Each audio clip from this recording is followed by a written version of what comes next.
Assalamu alaikum and good afternoon, class. Good afternoon, doctor. Good afternoon, doctor.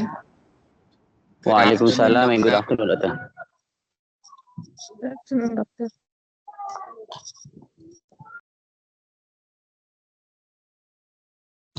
Good afternoon. Okay, now the concept is operationalization of the variable.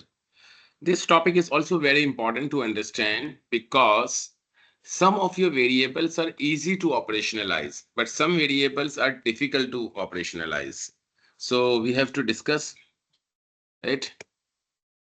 Measurements, number one, the concept we have to understand. I told you that now you have to collect the data. For collect the data, you need to have a questionnaire, you need to have a variable. So your variable should be measured.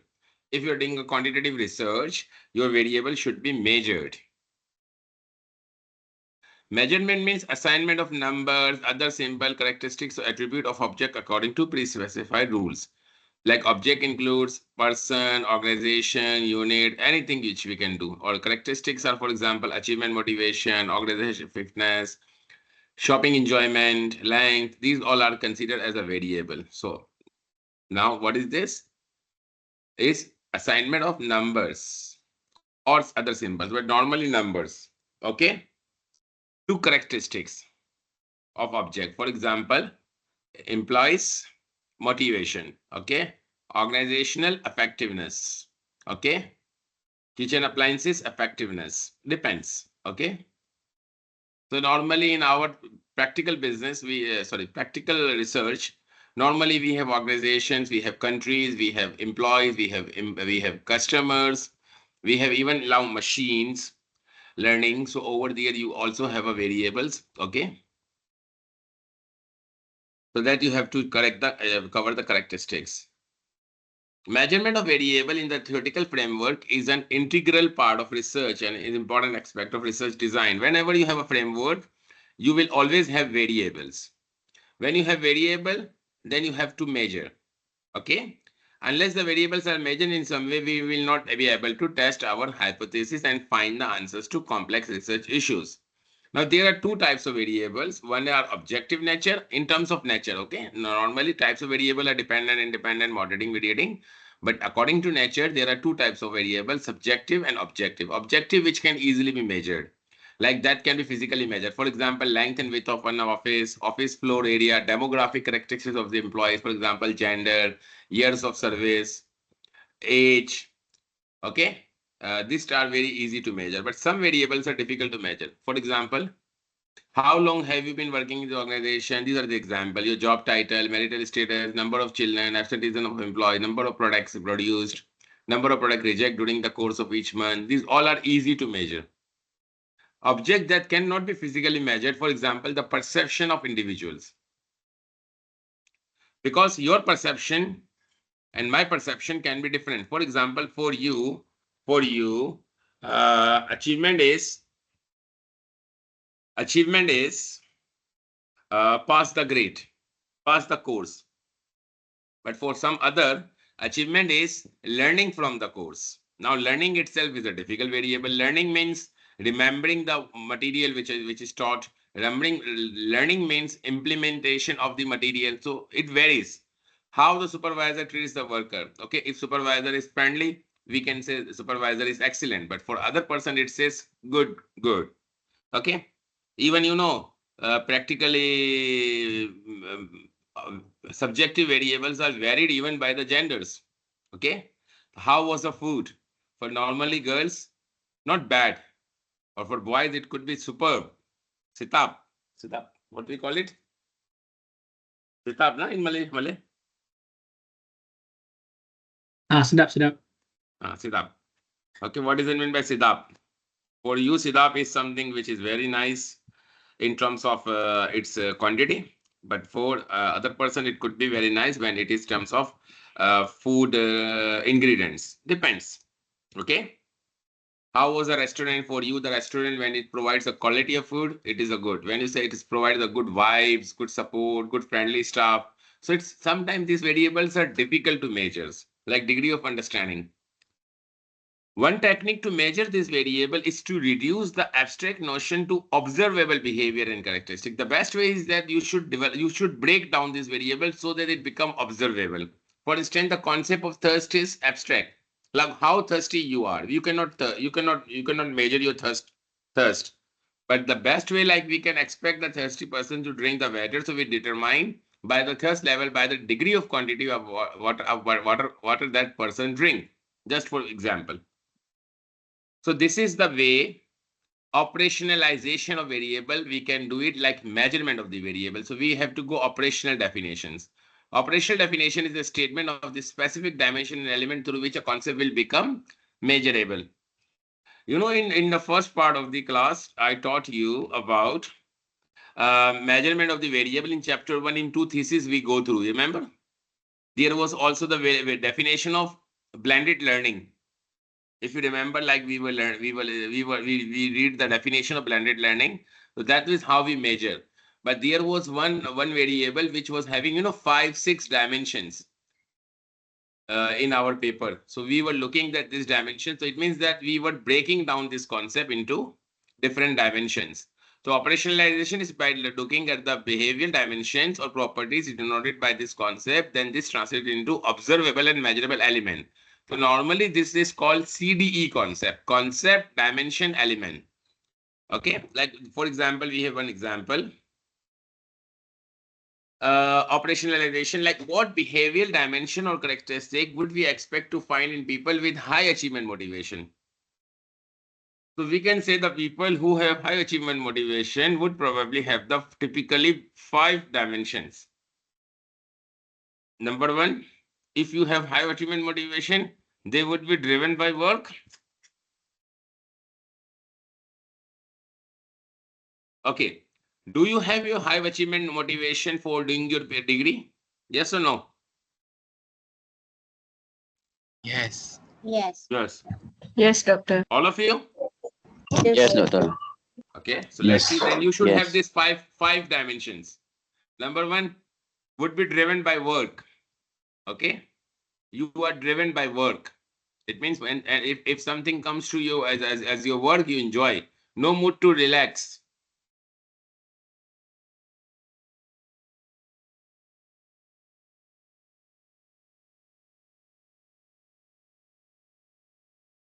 Prefer to work on their own rather than others. Engage in challenging jobs rather than easy ones, and like to get feedback from their superiors, colleagues to know how they are progressing. These are the 5 dimensions. Still, these dimensions are making the achievement motivation into breakable form. They are still not able to measure, like driven by work. So if I ask you that I am driven by work, so it is not enough. So you have to still break down into the elements. Although breaking the concept of achievement motivation into about 5 dimensions has reduced its level of abstractions, we have still not operationalized the concept of into measurable elements of the behavior.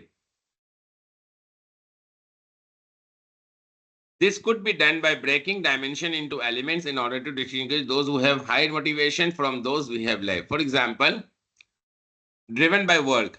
So it means that if you are driven by work, so you will be at work all time, be reluctant to take time off from work, and persevered even in the face of some setback.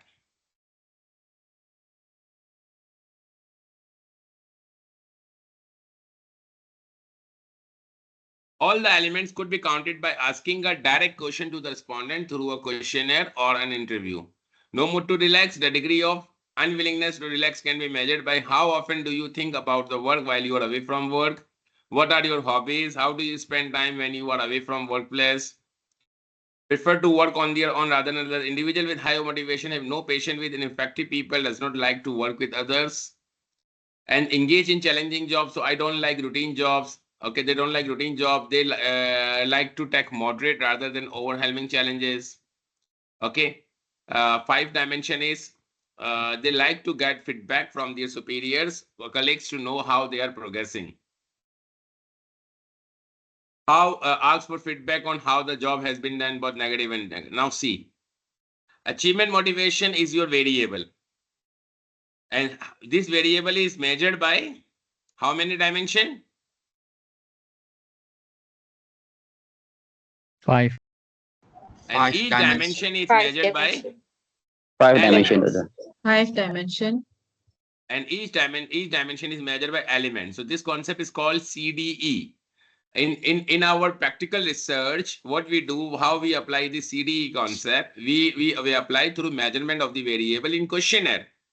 And in when you do analysis, so what you do, that you go for this, these elements are called nowadays in PLS, normally people do analysis, so these elements are called items. And these are called dimensions and sub-dimension, and maybe you call it dimension also. Dimension, sub-dimension, or we can call concept dimension elements, up to you. Many other words are used. So sometimes concept is also used as a dimension of the dimension. So one dimension, then sub-dimension. Maybe this dimension is also broken by 2. So it depends that it can be more complex. Then this dimension you put on the scale. Now, operationally defining the concept is the best way to measure it. We measure it by asking the respondent to report their own behavior pattern by them asking them appropriate question, which can be on some scale. The next topic we are coming to scale. Okay. This is we don't need to study. Okay. Now one example. The variable is learning. Learning is an important concept in education setting. How could we measure the abstract concept of learning? Can you tell me how we break down them into dimension? Any idea? What could be the dimension of learning? You can go for reading book or e-learning. This is maybe direct observable listening, behavior. Yes. listening or reading. Reading Yeah, books. Okay. And listening. The Yeah. learning style.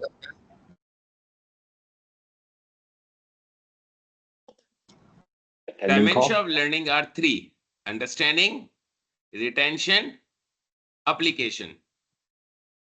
Because in education learning concept, if you're attending this course, so are you learning from this course? Yes. So it means you are understanding what is taught in the classroom.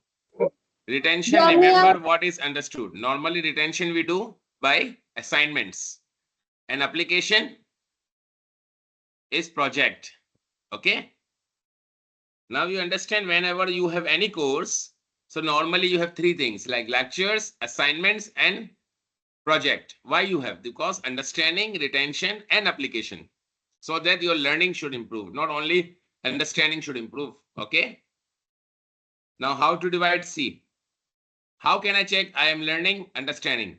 Now, how can I check it? Understanding, answer questions correctly. Okay, for example, I give you some question or research. If you can answer, it means you are understanding.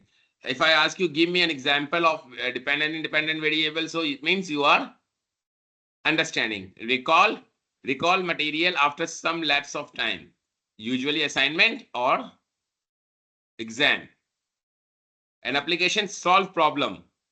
Like that is called your thesis, your own application. Or you go to industry project or integrate with other relevant material. Okay.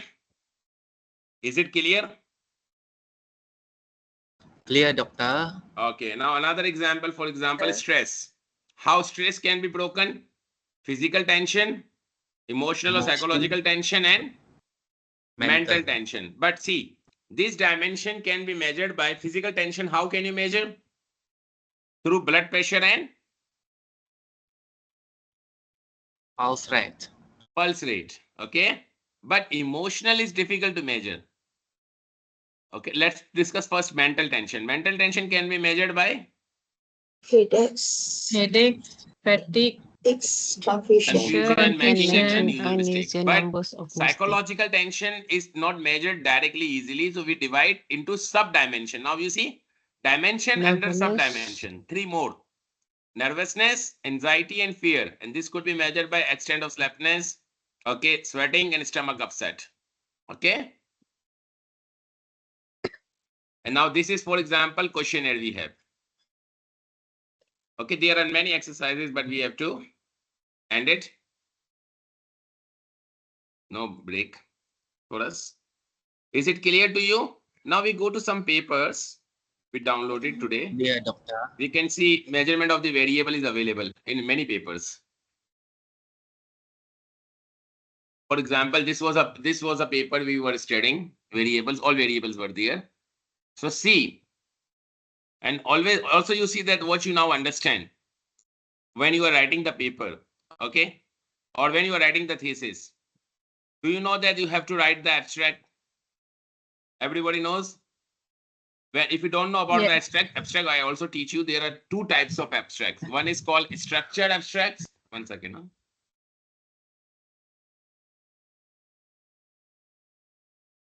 One is structured abstract and second is called unstructured abstract. This is unstructured abstract or structured abstract?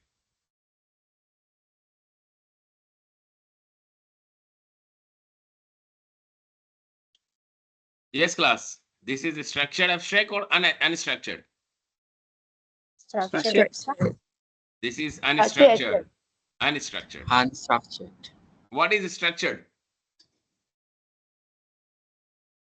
Talk about background, introductions, then progressively Yeah. leads to the problem solving. Yeah. Normally, if you go Emerald Insights, you will find the Emerald papers are always have structured abstracts. Okay. For example, we want blending learning.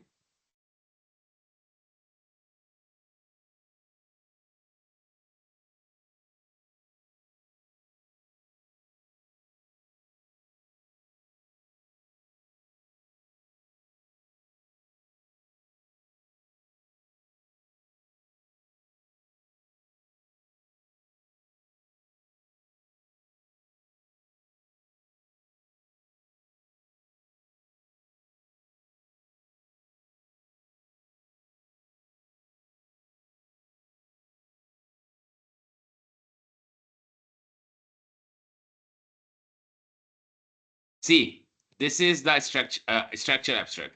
But I suggest you always make structure abstract and then convert into unstructured, so that you should know that what should we write in structure. Like purpose of your study, design, methodology, findings, results, and implications. These are the important part of your any thesis or your any paper. Now, for example, this is one paper. Let's see. You know about why do we write introduction? To establish the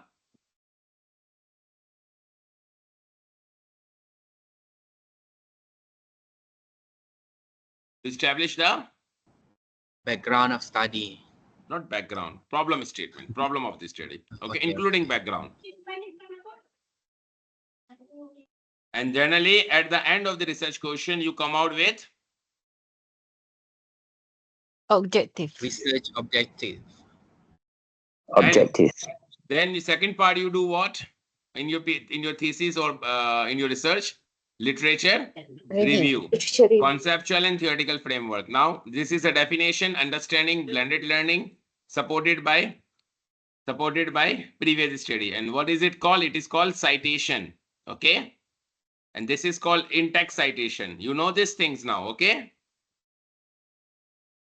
Okay, doctor. Now this is models of blended learning. Now theoretical underpinnings. Okay. I told you that you should be having some theoretical support. So this is the theoretical underpinning. They have used UT-AUT 2 model. This is called UT-AUT, Universal Technology Acceptance model. I think I forgot. UT-AUT is a very famous model in ICT research. Those who are from information communication technology field, this is very common, very famous model. This is actually theoretical model. I told you that there are difference between theoretical model and conceptual model. Conceptual model is not directly prepared from theory. Conceptual model are prepared from literature where different variables are there and you make your own framework. But theoretical framework has the established model which you have to use. The UT-AUT is an established model. And then hypothesis development. We used a literature review for theory, theoretical support, and hypothesis development. Now, this is what, based on theory or based on literature, you develop your hypothesis. This hypothesis is null or alternative. Alternative. You will never find null hypothesis in study because null is understood. What is the null hypothesis of this one? There is a significant and positive relation. There is no significant and positive. No relation. significant. Okay, and when we do analysis, which hypothesis we reject, null or alternative? Null. Null. Null hypothesis. We reject the null hypothesis. If we reject the null hypothesis, then something new will come. If you do not reject the null hypothesis, it means nothing is new. This is something new according to you. This is you are doing, actually you are doing a study on this one. If it is not new, then why are you studying between PAA and behavior intention of the university to accept blended learning? You understand my point? If nothing is new, then why do you do research? If something is new, then you need to do the research. Research is means to add something in knowledge. Okay? Now Okay, they doctor. develop this hypothesis. Based on this develop, this is a framework. Okay. So these are UT, AUT actually dimensions. These are actually what variable, which is dependent variable. Dependent blended learning starter. Yeah. And behavior Behavior. intention is Mediator. No, sorry. mediator. Very good. And these are, Blended learning acceptance. this is dependent variable. Yes, very good. Yeah. And behavioral intention is Mediation. mediation. And these all are Mediator. Is Independent. independent. independent variable. Independent. Oh, you become champion now, research. Scholars, you become scholars. Thank you, doctor. Okay, now see all hypotheses established. All clear to you? Then how we do? But this is actually Yes. one class, na? Yes. When you do yourself thesis, so you will more understand more about it. Okay. Okay, doctor. Now see all hypotheses develop. Now second stage start methodology. Over there, these concepts come like research design, quantitative, qualitative. You know, na? Dr. Zanaria has taught you basic research concepts. So you know the difference between qualitative research and quantitative research. Yes, doctor. Yes, doctor. Yes, doctor. Okay, this is post-positivism. This is called philosophical research design. So I will try to explain you in the end of the lecture. Otherwise, you should study the research paradigms. Research paradigms are called philosophical styles. So this is called post-positivism because we are collecting the data from questionnaire. It's a quantitative research. So normally quantitative research is called positivist research. If it is qualitative, normally it is interpretivist. Okay. And when you collect the data through questionnaire about the perception, then usually it's post-positivist. Okay. Now they write the literature thesis in paper. You write all things in one paragraph usually about this thing. So now they tell you that this one is collected data. This is data collection procedure. This is sampling. I'm coming to this one, and this is the sampling. Purposefully sample is collected. The distribution, sample size. We will come to this one. 42 questionnaire has come, and then data collection procedure. I'm coming to this one. Then always you prepare the analysis like this one. This one is important. Now see, instrument development is called basically measurement of the variable and also scale. So first part I am teaching right now, I'm teaching you measurement. Second part I will also teach you this one, that what is scale also. I'm coming to scale, okay? But these are actually variable. The 9 sections were followed as performance, performance expectancy. This is a variable, okay? Measured with 4 items, okay? So actually these are directly measured with 4 items. No need to worry for sub dimensions. And another paper we were studying. Here we can see how they are measured. Okay. Yes, this one. Instrument, over you will also find instrument, sometime measurement of the variable. There are different names, but all things. Culture specific total item, 24 item. Item means elements. This is the source of scale. And then stress in the course was developed and validated. Always mention this and how is it validated. Okay. Collier specific job related stress. Now see, Job-related stress with sub-skills.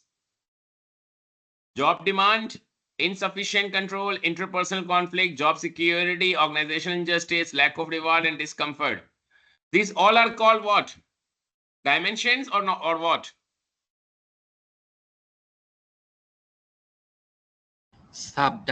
Dimension.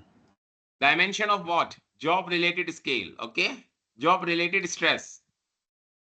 So job-related stress is what? Job-related stress is actually concept measured by 7 dimensions. Can you see? Yes. Job demand. And these are called elements. Normally we call it items. Oh, okay. And then how you measure the scale on some, how you collect your dimensions or items, definitely on some scale. Okay? 1 to 4. Scale I will come later. Then see, another is emotional scale. It means emotional labor scale is using, so they are using it to measure emotional labor.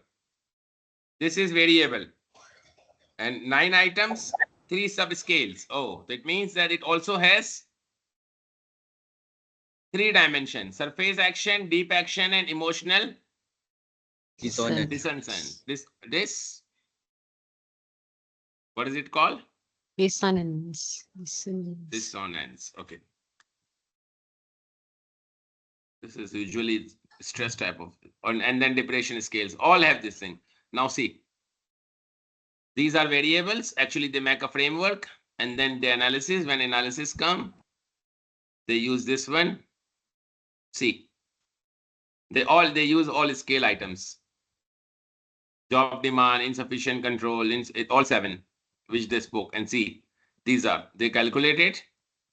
Then they come to this one. Then see, this analysis is moderation. Okay. It means there is a Yes. moderating variable. Moderate. And normally they do not give the scale. If any scale comes, so we can also find it. But you will find the scales in usually in the thesis.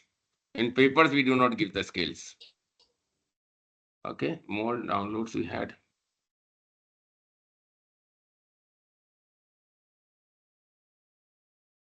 The thesis we already had.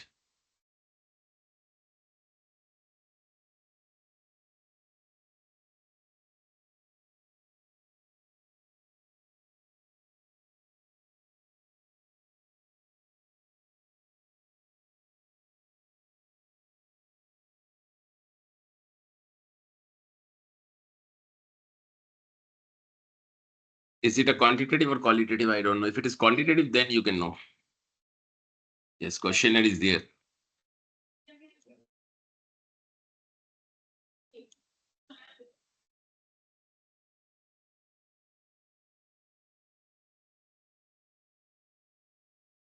This is literature. This is research methodology, research design. This is questionnaire.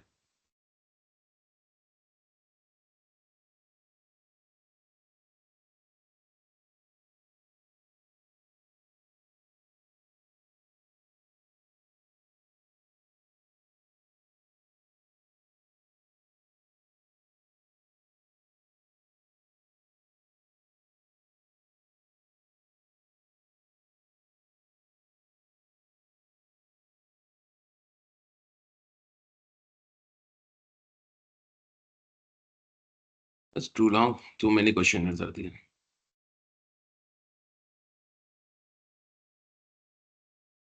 We can directly see in appendix.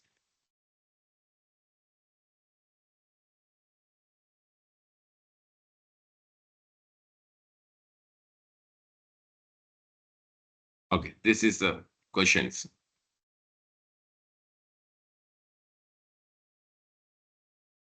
Professional development and teacher efficiency. Now they have done like this question.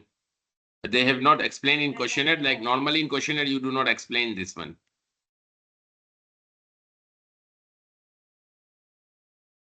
You put it scale, but you explain it in the previous part.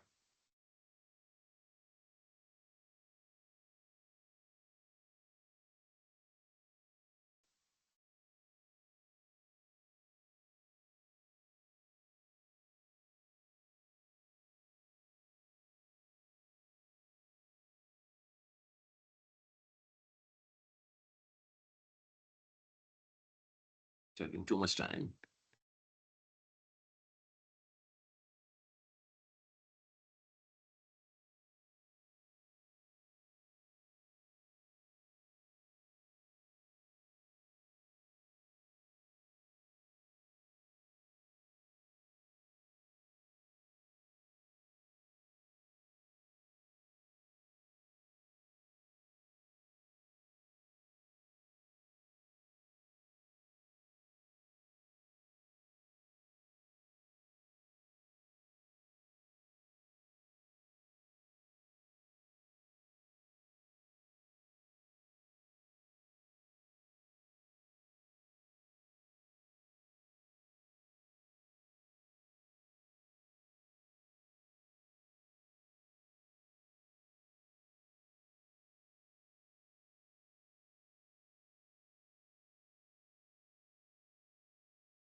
It's too long. I'm not finding here.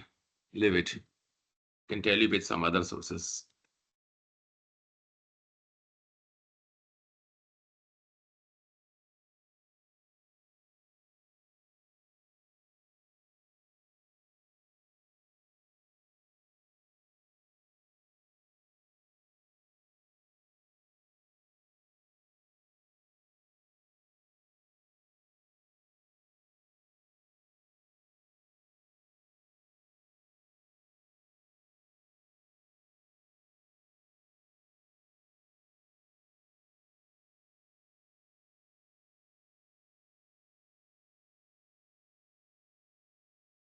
Leave it. I show you directly from some journal.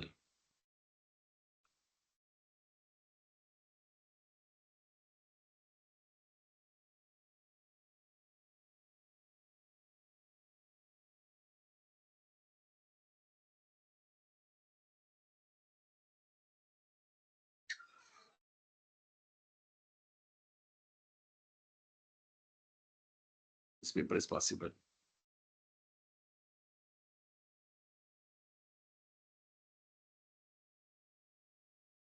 Okay.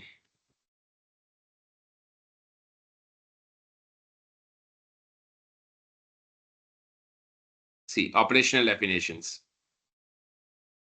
Okay. Learner satisfaction, how you measure? They give you the definition, IT infrastructure, social presence, learning activity.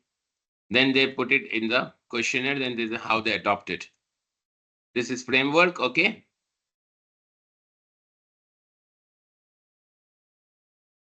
See, these are measures. The 7 item was developed, the instrument used direct scale. It means that no dimension directly measured by the IT infrastructure was directly measured. Social present measure was 4 item directly measured. Learner attitude scale measured 3 items directly measured. Learning items, 3 items. Developed. We actually in questionnaire, we adopt the questionnaire. So these all are the sources from where they have adopted the questionnaire. Yeah.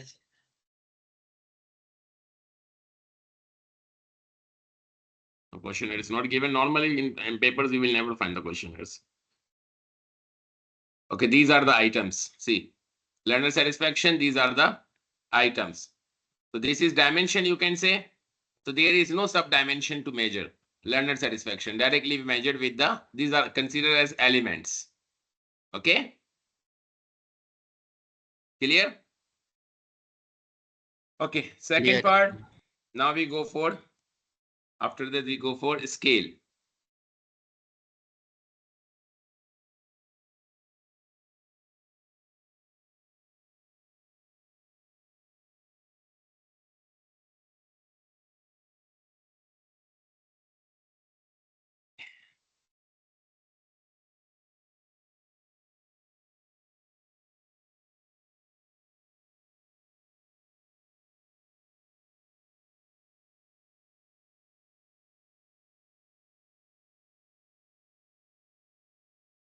Okay, what is a scale? Scale is a tool or mechanism by which individuals are distinguished as to how they differ from one another variable. Okay, for example, if I ask you what is your height? If you say your height is 5.3, and if I ask another person, what is your height? And you say 5.5. So which one is taller? For example, Ali is 5.3 and Noman is 5.5. So which one is taller? Noman. Five. How do I understand? Measuring them, by measure them difference. using a tool that is Height called difference. scale. Okay. In research, there are 4 types of scale: nominal scale, ordinal scale, interval scale, and ratio scale. Nominal scale is very simple. Nominal scale allows the research to assign only group and categories. For example, I ask you, what is your gender? So you can be either male and Female. female. For example, in my class, if I ask you for the gender, actually, why do we have the name of this nominal scale? This is important.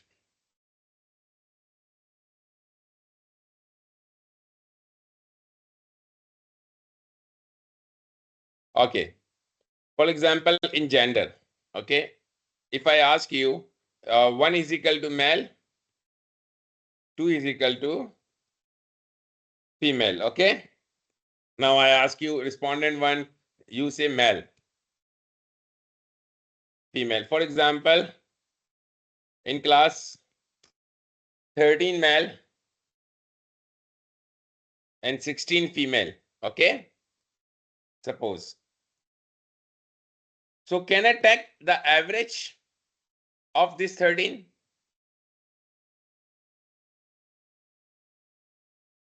Can I say average, for example, how many are total?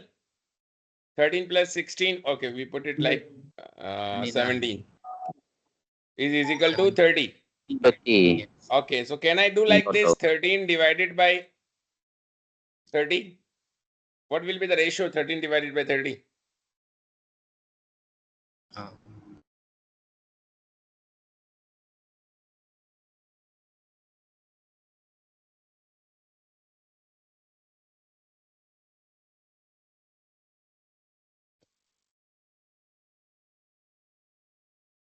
Can I say that the average male and female is, there is 0.43 male in this class? Can I say? Yes. yes, doctor. Yes, doctor. Okay. Suppose if I No, ask you no, that you all are doctor. married and you have children, okay?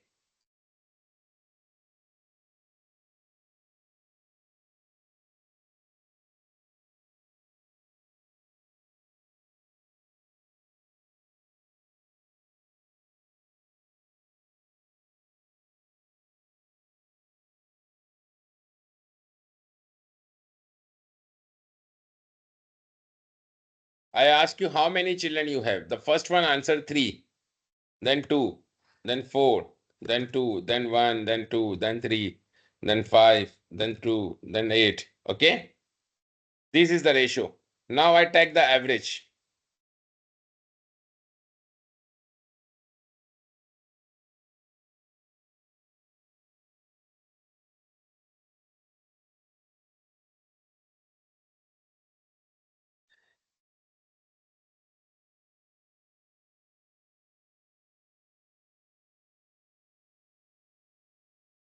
Okay, make it easy.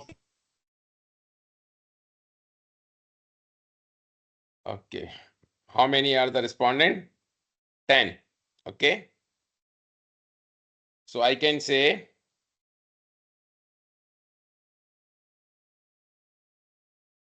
the average children in every family is 3.2.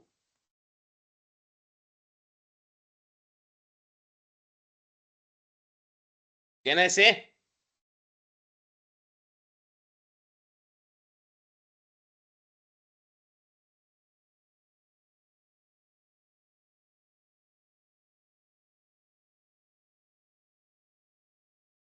Can I say the average children in this class is 3.6? It means that each family in your class, each family, how many children are your home? So I can say in my family, in my class, if there are 10 respondents, so average family has average 3.6 children. Is it possible? No, doctor. Is there any family who has 3.6 children? No. You will say, Prof, we have either 3 or we have either 4. 4. It means that you cannot take the average. Okay, in the same way, like I ask you gender 1, 1, 1, then 2, 1, then 2, then 1, then 2, then 2, then 1, then 1, 2, 2. Okay? Okay. Then I put it like this. Okay, 14. It means now 1.4, na? So average gender in my class is 1.4. No, doctor. 1.5. 1.5. Okay, possible. No. Only say one of two gender. It means it means that we cannot take the average. The variables which we cannot take the average are nominal, called nominal and ordinal. Ordinal and nominal variable, you cannot take the average. You can only classify and tell only in the terms of percentage. Okay? Like what is the percentage? You understand? Yes, doctor. Good. Okay, doctor. So this is called actually nominal variable. For example, what is your department? So maybe in my class, 13% are in marketing department, 5% in maintenance department, 15% in finance department in my company. But I cannot say the average person in my class is 1.8%, 1.8 is marketing. No, I cannot take the average. I can only take the percentage. Nominal. So nominal scale, for example, the variable of gender respondent can be categorized into 2 and more. There is no third category. The information that can be generated from nominal scale is calculated to percentage or frequency for male and female. Okay, like example, another example, like what is your nationality? So such variable are called nominal scale. Okay. Ordinal scale is one step ahead from nominal scale. In this scale, we can calculate, we can not calculate, but we can categorize we can categorize the variable, but we can also give the rank order. For example, highest level of education you have completed. So maybe someone says college, someone says master degree. So maybe I can find that the highest level of degrees completed in my data. For example, 400 respondents. So I find 34% is college degree. High level is 31%. Okay. And master degree is 21%. Okay. And doctoral degree is 11%. So what is total? 34 plus 31 is 35 and 30. 65, 65 plus 21. 65, 75, 85, 80, 86. 86 plus 11. 96, 97. So it means 3% are only. So this is, I can also calculate percentage, but which is the highest one? Rank, according to rank. College degree. followed by high school, then followed by master degree, and then followed by doctoral. And lastly is 3%. So this is natural order. This is natural rank order. So now ordinal scale we can use also rank order, but I cannot find the average even again for this thing. Okay. the preference would be from rank worst for best to worst, numbered as 1, 2, 3. Now this is one example. If I ask you to rank these categories, like job characteristics, so which job characteristics you like? If I ask you like rank by opportunity provided to you job, like interact with other, use different skill, complete the task, serve others. So which one you like?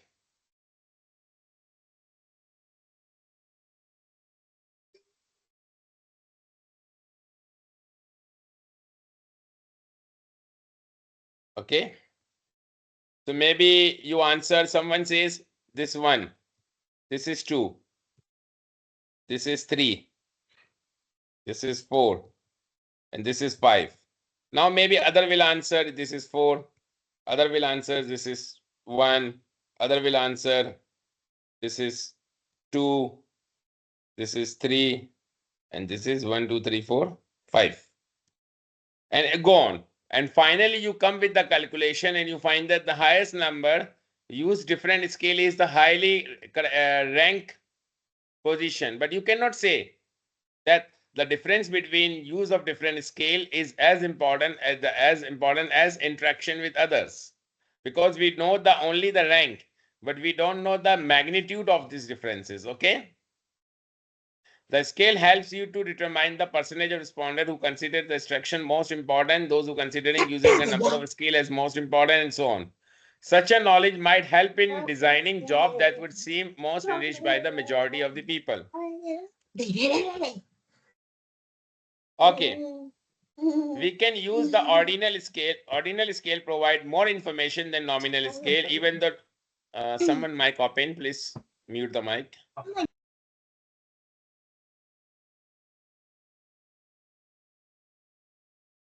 Okay, ordinal scale provides more information than nominal scale. Even though differences in ranking of objects, persons are clearly known, we do not know their magnitude. Like we cannot say that the one which is more preferred, for example, interaction with other is highly preferred. And second one is complete a task at end. And third one is use different skills. So we cannot say the difference between A and C is the same, the difference between B and C. We don't know. Actually, we don't know. We don't know the magnitude. If you want to know the magnitude of difference, then you should use the ordinal scale. We can see that ordinal scales, interval scales. These deficiencies overcome by interval scale. Most famous interval scale is which one? Worldwide famous scale. What is the name of interval scale? Very famous scale. Likert scale. Likert scale, 1 to 5. And Likert scale has a quality that you can calculate everything in Likert scale. Like you can calculate the mean, you can calculate the percentage, you can calculate the variance, standard deviation, everything you can calculate. Whereas nominal scale allows you to qualitatively distinguish group between categorizing them into mutually exclusive and collective exhaustive. Leave it this word. This is not for you. Okay. The ordinal scale rank order the preferences. The interval scale, nominal scale, allowed to qualitatively distinguish. Interval, ordinal scale, rank order. But interval scale allow you to measure distance between any 2 points of the scale. Okay, now this is, for example, most common scale like your temperature scale. Temperature also has a ranges. Okay. Questionnaire 1 to 10, very low to very high. And another common, SAT score. SAT score, if you know about the SAT. So they also have a score, GMAT score, GRE scores. They also have a ranges, 0 to 10, 200, 200 to 400, like this. Most famous, like see, Likert scale. Indicate the extent. Now, same example, you can calculate with this one. Same scale, same example. Now you can calculate, rather than choosing 1, 2, 3, 4, 5, you are choosing that interaction with other as 3, use of number as 2, completing even 2. You can given the same rank, or maybe you can find interacting with other is equally. For example, average you find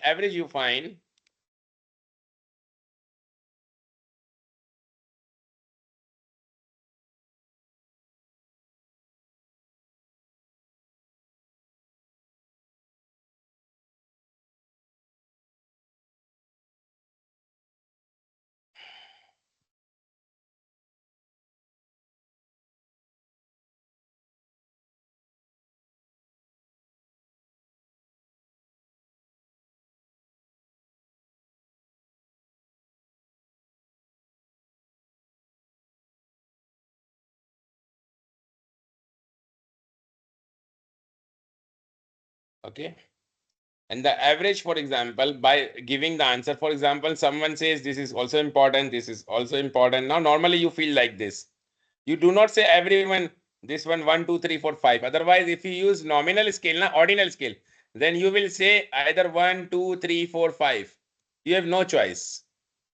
Now, normally, ordinal scale we use in marketing research. For example, toothpaste. Rank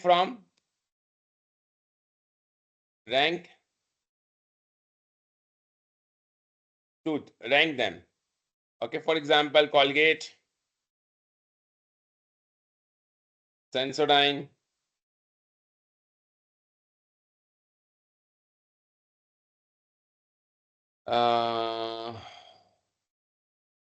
what is can you give me the names of any toothpaste?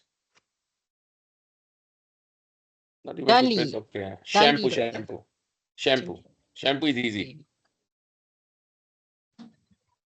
Shampoo is not Colgate. Shampoo is L'Oreal, Pantene.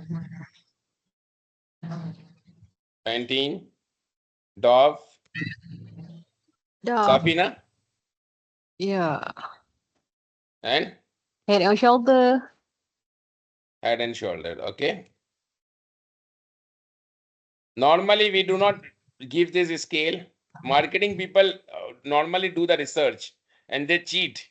Ordinal scale can cheat you. For example, if you say which one is your best preference, you say 1, 2. No, sorry. For example, which one you like? Okay, which one you like?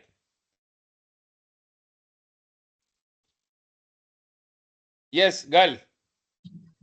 L'Oreal. L'Oreal 1. Second best. Head and shoulder. Dove. Dove. Okay. Head and shoulder. Head and Shoulder. Pantene. Pantene. Safi. Safi. Okay. Any other person? Pantene. Dove. Okay. Dove. Pantene. Pantene. Head and shoulder. Head and Shoulder. I think you people have dandruff problem. L'Oreal and Safi. And Safi. Suppose you collect this data from 3,000 people. Okay. Now in marketing campaign, what they cheat? Now see.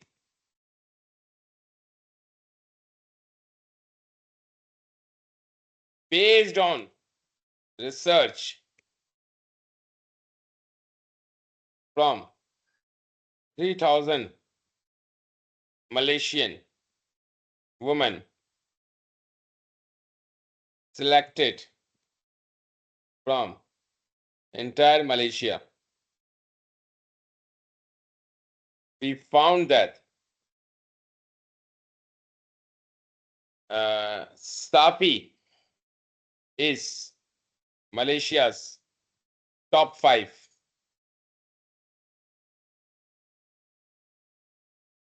Is one of the top 5.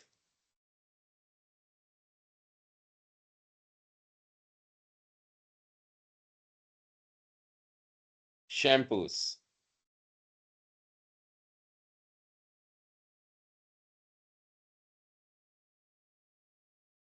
Okay. Is this true?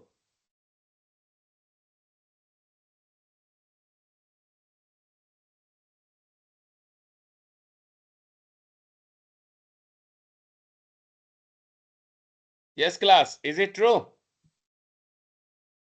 No. Yes. According Yes, to that's data, true. is true. But data is Yes. fraud.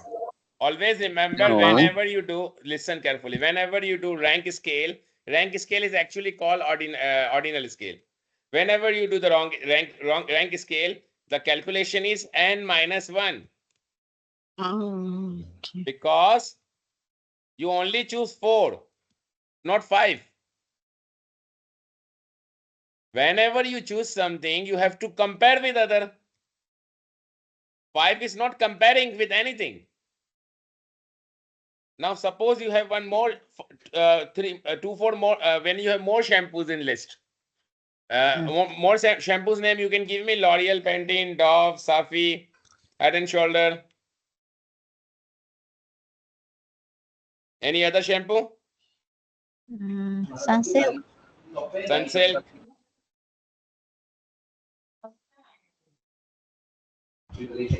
Follow me. Follow me. Okay, and there are many others, but actually you intentionally choose only 5 and you put Safi in them. So people have no choice, but people have only choose only 1, 2, 3, 4. Last one is automatically selected.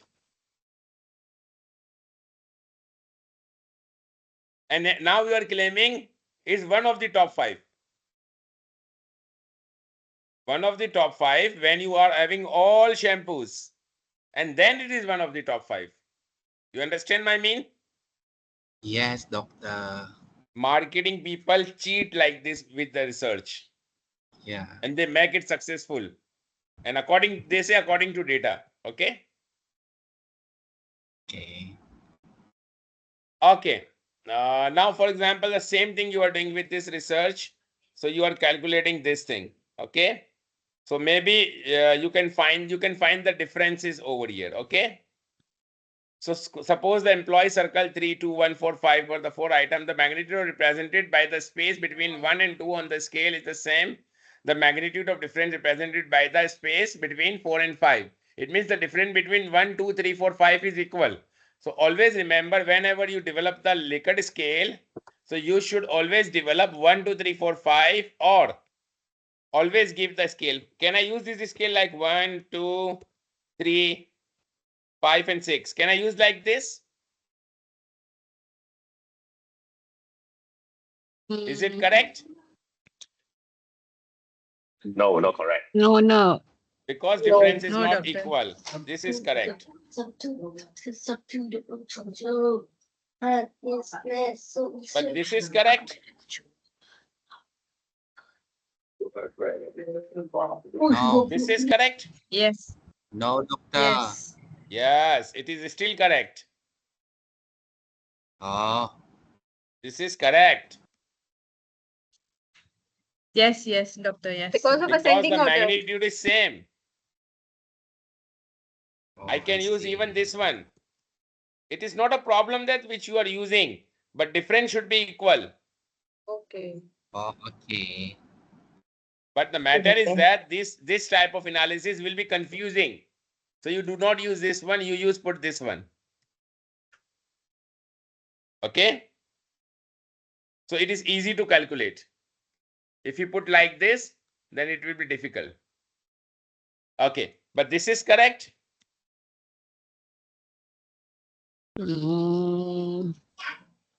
Yes. Yes, doctor. This is also on in interval scale, but now it is not 5 point. How many points? 10 points. 10 10 points. point. And 10 point has no Likert scale. Likert scale is famous for 5 or 7. Actually, it is a name of Likert is the one person who developed this scale. Otherwise, ordinal scale is also this one. Okay? Ordinal scale is up to you. Even you can put 100 points. 1, 2, 3, 4, 5, and accordingly 100. Okay? You can put 100 points. But it's up to you. How many points you want? But normally prefer 5 points or 7 points. This is a very famous one. There is actually the statistical purpose that 5-point scale and 7-point scale are very good. Even you can put 3 point, huh? Even you can use 3. But then if you put 3, it's not preferred. People don't like it. Even 4 is not like it. 5 is most preferred. Or 5 or 7. These are the famous. Most famous is 5 point. And Likert is very famous, like C. And these are the different ways to calculate it. The final Wall scale. Okay. Now Likert scale also has problem. This is, for example, I say was 0, 1, 2, 3, 4, 5. I can put, where is 0? 0 is here. Can I use this scale same way if I delete all? Not to confuse you.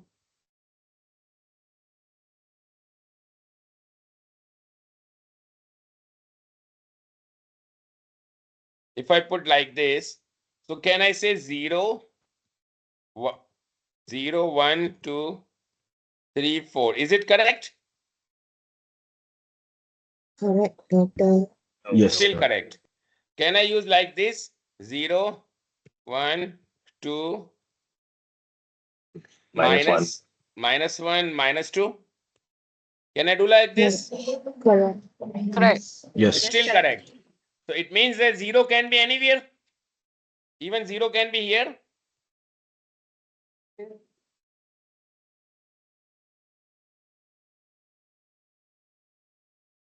It's up to me, na? Where I put 0. I can put anywhere. Because this 0 is called arbitrary. Arbitrary 0 means we can start from anywhere. In statistics, this 0 is not a good quality. 0 should have its natural order. For some of the researches, 0 should be natural order, especially for finance research.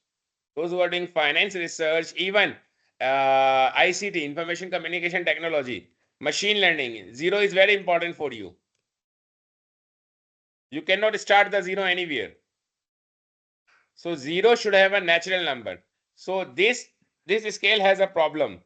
So the best scale is called ratio scale, which which overcomes the disadvantages of arbitrary origin of interval scale. It has an absolute 0 point. What is meaningful for measurement? For example, your age. Can your age start in minus? No. Can age No. start in any place? Like after 5 years, you can put 0 and then your. No. How old No, are No. you? sir. I am No. 30 years old. But you are total 40 years. Yes, because my age start when I was 11. My age start, and before 11, minus 1, minus 2, minus 3. Is it possible? No, not at all. No. No. Girls wish it would be possible.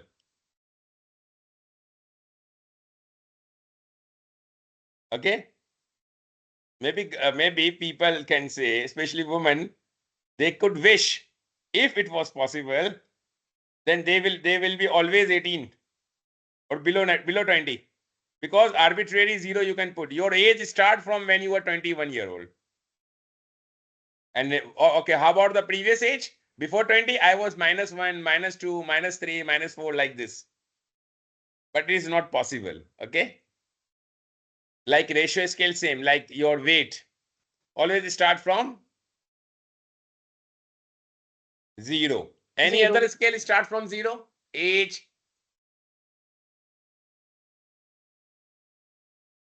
Any other scale start from 0? Interval Can is be. same. No. Example. Height also start from 0.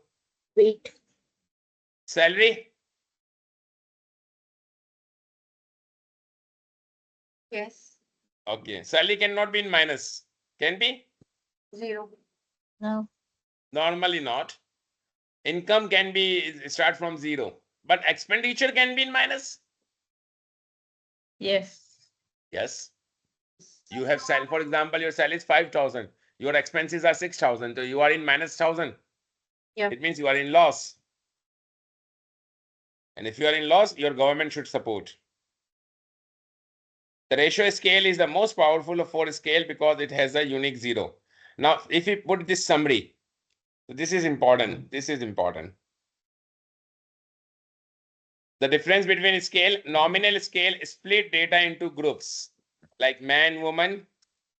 Ordinal scale ranks in order data in some order. For example, exercising for 20 minutes good, 30 minutes better, 40 minutes best. But we cannot see the differences.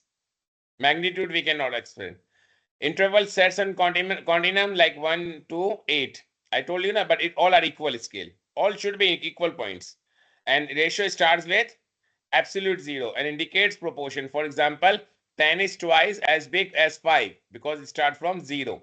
So 0 to 5, 0 to 10. So 10 is twice as big as 5. You can say like this. Now these are the properties. This is, you should listen very carefully. I go slowly. Nominal, can you measure, can you differentiate the object on nominal scale? Yes or no? Yes. But can you order them like in the ranking, like first, second, third? No. First position, second position, nominal scale? No. Can you calculate the distance, like distance between 1 and 2, 3 is possible? No. No. Start from 0? No. What is the possible measure of central tendency? It means what type of statistical analysis you can apply? Only mode, the highest number. And what kind of test you can apply? Only chi-square. That is called quantitative analysis. That should have a separate course, but we don't have any separate course. Quantitative data analysis. I wish it would be, so I could teach, because that's my favorite course. Quantitative data analysis. But we only have research methods. But what I'm going to do, I'm thinking that next I have a class with students full time. So I'm thinking that I will show the video to them. I will share today's video to them, and I take that class, and I can invite you in the other class on any weekdays where both the students are available, and I can conduct the PLS session for 3 hours. What do you say? I can teach you how to do analysis using PLS. Yes, sir. Sure, sir. Okay, so I will ask them that you should Yes. watch the video. I will type on the WhatsApp like you should watch the video, so that your problems can be solved, and I can answer in 10-15 minutes to my full-time student any confusion. Like right now you are all studying, so any confusion, if they are all okay, then I will say, okay, let's start to Smart PLS. Then I will teach you how to use the Smart PLS. So maybe we can have one session Smart PLS. Okay.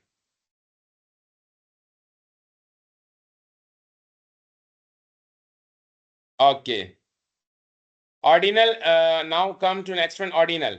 Can we differentiate between the characteristics of the variable, like male, female? Yes. Yes. Yes. Can you order them first position, second position using ordinal? Like Yes. toothpaste? Yeah. Yes. But can you say which one is more preferred than the other one? Distance? No. No. No. It does not have unique origin. What you can you can do the median. And you can also calculate seams in interquartile range, especially semi-interquartile range. And what statistic you can apply? Rank order correlation. Normally, this type of scales we use for demographics of our questionnaire. But now that's come to interval. Interval, can you differentiate? Yes. Can you order them 1 through 3rd? Yes. But you can say difference between 1, 2, and 3? Yes. Maybe the first one is 4.5, second position is 3.5, third position is 2. So can you say the difference between the first and second is same the difference between 3 and 4? So you can say no. The difference is very high. First and second is very close, but second and third are very high difference. Okay. But it does not start with the 0. What mathematical tool you can use? You can apply the mean, especially arithmetic mean. Normally we call it mean. Standard deviation, variance, coefficient of variance, we can apply t-test, f-test, and ratio has, differences, yes, order, yes, distance you can calculate, and 0. And what you can apply other than arithmetic mean, you can also apply geometric mean. Very important, those who are doing machine learning. In machine learning, you require this type of data, because over there your data is very big size and very fluctuated size. So rather than using the arithmetic mean, you should use the geometric mean. Okay, so there the variability of the data can be covered, and t-test and f-test. Okay, this topic is clear. Doctor. Clear, doctor. At the end of the lecture, you will have a same comments. Doctor, you have a lot of energy. You are not stopping. No, I know this comments, very common. So see, whole day I am teaching, but still my energy is still same. But my energy always remain consistent when students are learning. If students are not interested, they do not respond me, then I just say, okay, this is the lecture, this is the lecture, this is the lecture. Read the article, goodbye. Because no one is interested to study, then what should I do? But in your case, it's good. You people are responding me. Okay. Okay, what we do now, let's have the 10 minutes break. Okay. Let me have a glass of water. Then I start, because then I have to start scaling I have done. There are also two parts of scale, but let's see. I will just show you the scale small little bit, because I have already discussed to you. Then I have to teach you about operationalized questionnaire development. Okay. Operationalization is done. Questionnaire development and data collection tool. This one. Two topics are remaining, then we will do, because analysis we are not doing today, not possible definitely. So these two parts are very easy now, we can simply do. Okay. So first I will tell you about the data collection tools. This is very easy.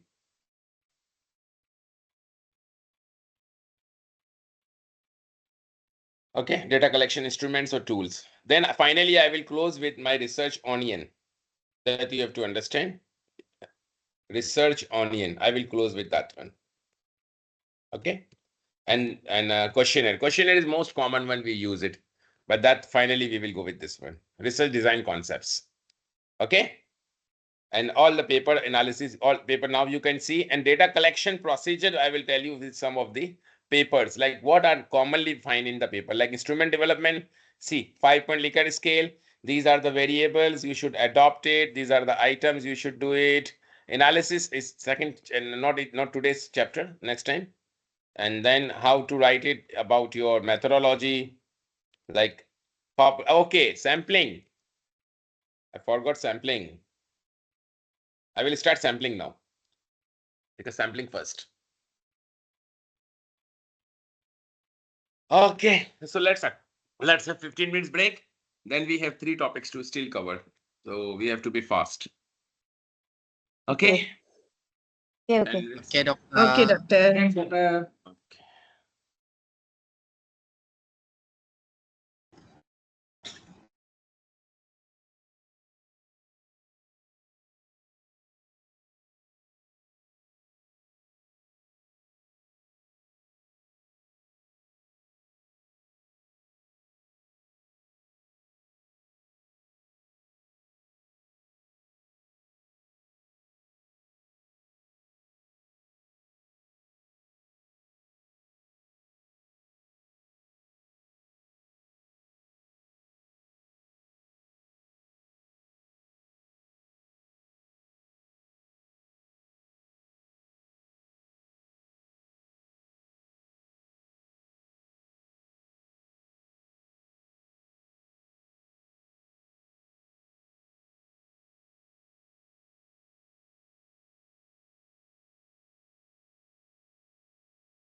Okay, class. You're back, all of you. Yes, doctor. Yes, doctor. Okay, let's start sampling.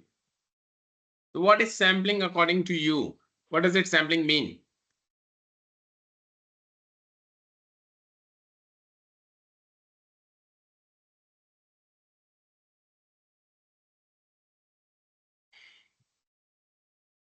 Represent of a population.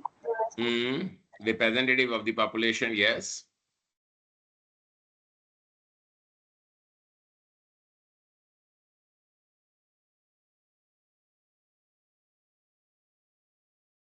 Sampling. Sampling is actually the simple word is called subset of population. Then question come, what is population? What is population?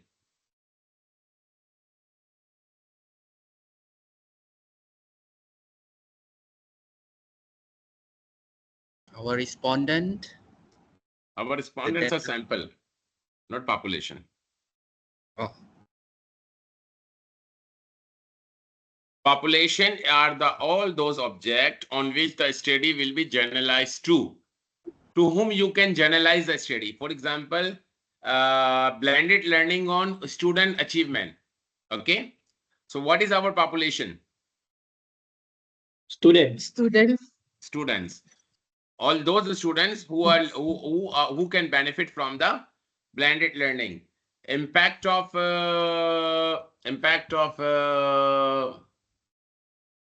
stress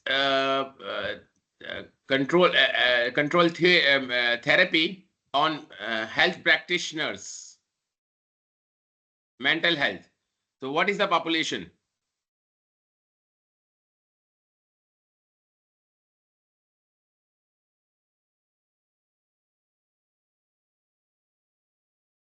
The practitioners. All healthcare professionals or healthcare practitioners. Okay. So today now we learn the reason for sampling, develop an understanding about different sampling method, probability and non-probability sampling, and advantages and disadvantages of it. Okay. Now you understand first this thing. Last class with Dr. Zanaria, you started. You must have understood what is research. Now this is the professional high level of the meaning of research. Research is a scientific research is systematic. It means every step is defined, controlled. Like sampling, you control, you collect the data through measurement, you develop the framework through literature. That means control.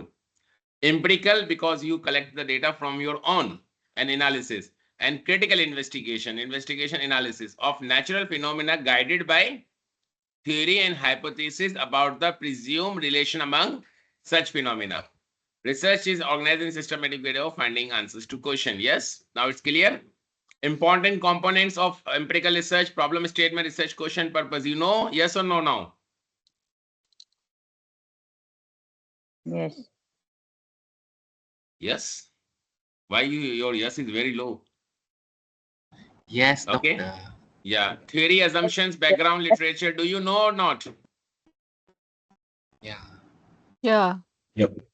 This one should Yes, have confident yes. answer. I taught you. Say yes. Variable and hypothesis. Yes. Yes, doctor. Operational Yes. definition and measurement. yes, Dr. Measurement. Harry. Yes. Yes. Okay. Research design. Research Research design means design and quantitative methodology. research. Yes. Instrumentation. We are learning sampling now. And then finally, Sampling, data data Yes. analysis, analysis next conclusion, class. interpretation. Yes, all of this.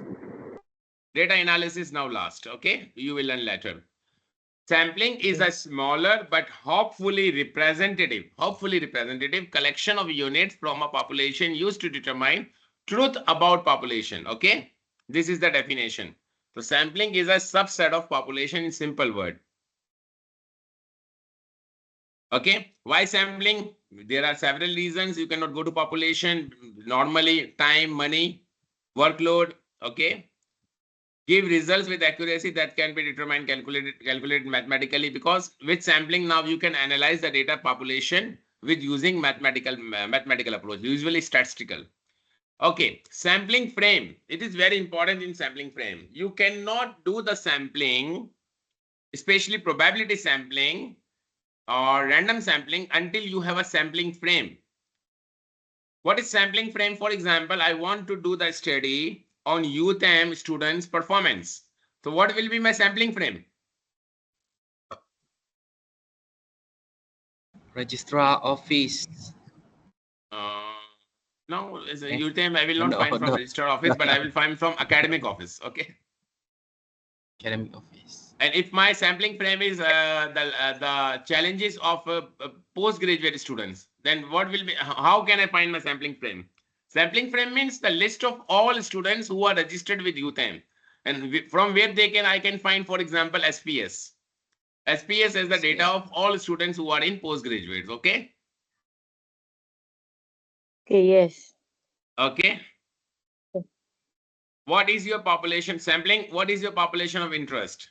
What is your population? Population to whom do you want to generalize your result? For example, all doctors, school children, Indians, Malaysians, women aged 15 to 45 years. Depends on your study.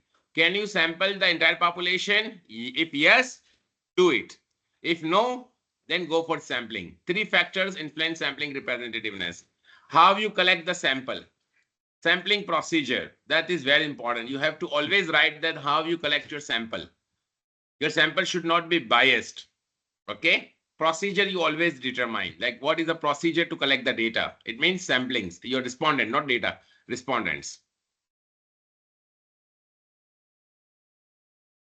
Second thing is about sample size. What should be your sample size? And second thing, last thing is your response rate. Response rate is also very important. For example, your sample size is 300. Do you expect that 300 questionnaire you will distribute 100% will come? No. You expect your sample response rate will be 80%. Then you should have 20% extra questionnaire distributed so that your response sample size should be achieved. Sample size is a minimum requirement you should do. When might you sample the entire population? When your population is very small, when you have a lot of money, when you don't expect high response rate, depends. But normally we go for sampling practically. Okay. Now this is you have to understand. Your population, there are 2 types of population. One is called theoretical population.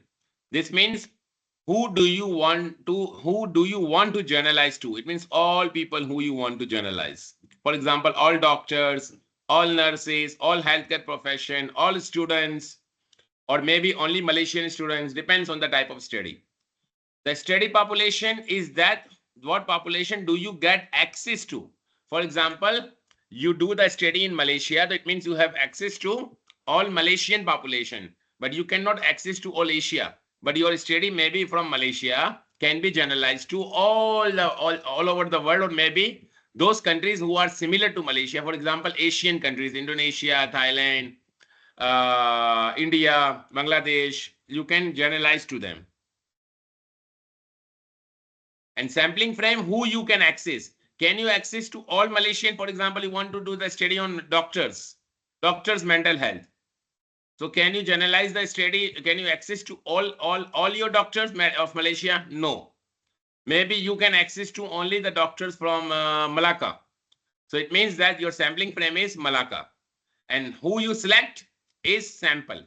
Is it clear? Clear, doctor. Clear, Yeah, doctor. doctor. Yes, Okay, doctor. now understand. This is your target population. You cannot target all. So you have to select few. So this is called study population, and from study population you select sample. There are 2 types of sampling. One is called probability sampling. Another is called non-probability sampling.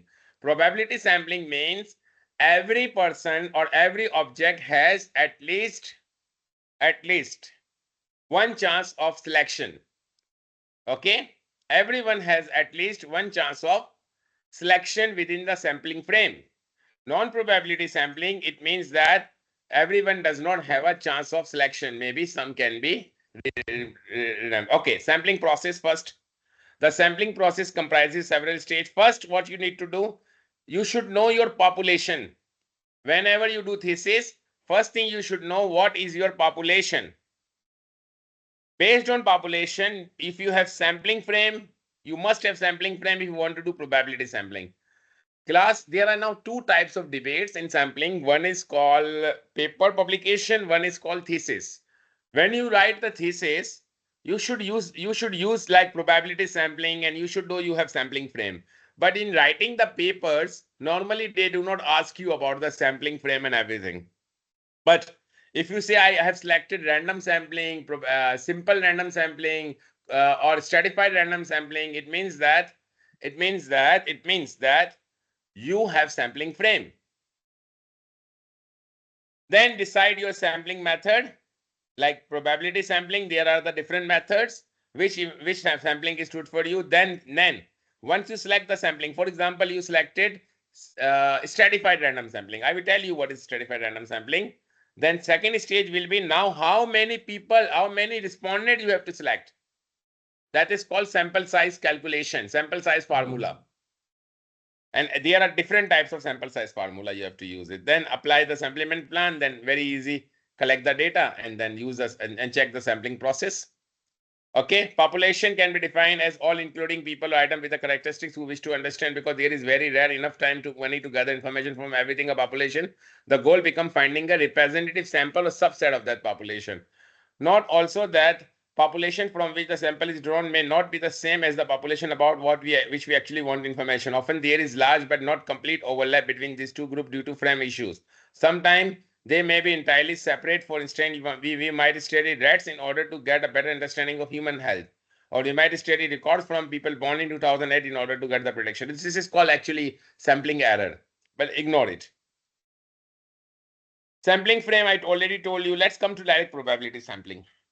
A probability sampling in which every unit in the population has a chance greater than zero, at least one chance of being selected in the sample. The probability sample can be determined. Don't worry for EPS and this thing. This is not for you because this is a difficult one. So we cannot teach right now. Okay. Probability sampling, most famous, simple random, systematic sampling, stratified sampling, cluster sampling, multi-stage, multi-phase. So first we go with simple random.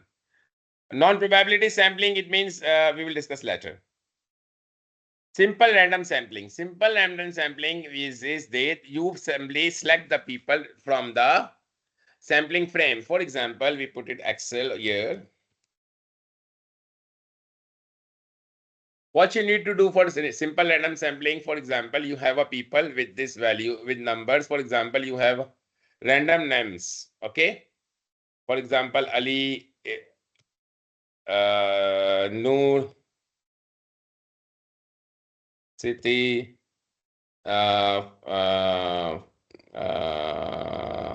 Amir, and Zong, okay, and Kavita, okay. We have this type of people like this, and so on. So what you need to do first thing is that you have to select from these people, and there are many like this, okay? Okay.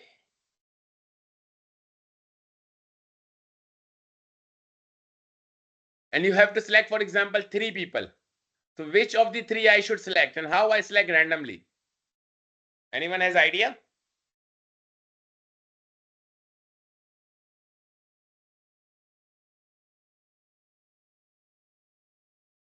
What is this called in sampling?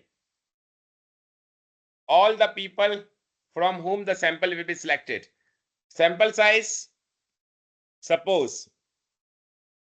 Normally sample size is large for quantitative research. Suppose 3. Imagine, suppose 3.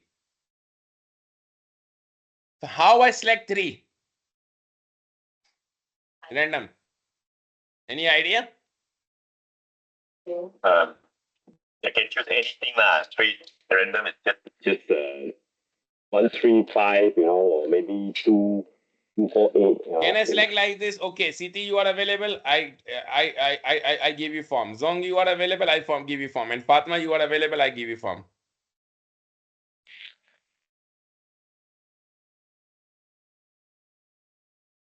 Is it like this? It can random, right? Cannot It is select. random but I am choosing by choice, so it's not random. What is this called? All people available on this list. This is called Empat. Grouping. Come. Sampling. Sampling Sample. frame.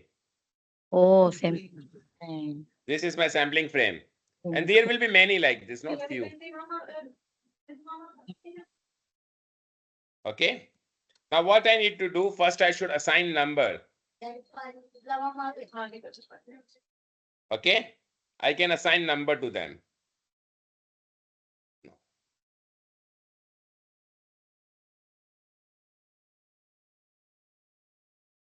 Okay.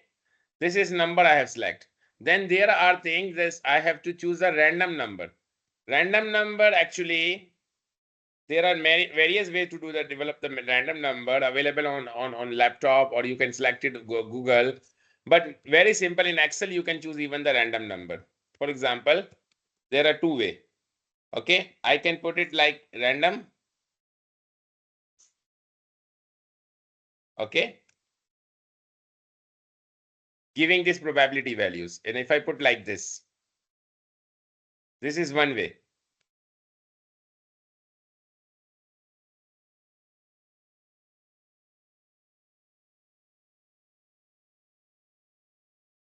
It's wrong.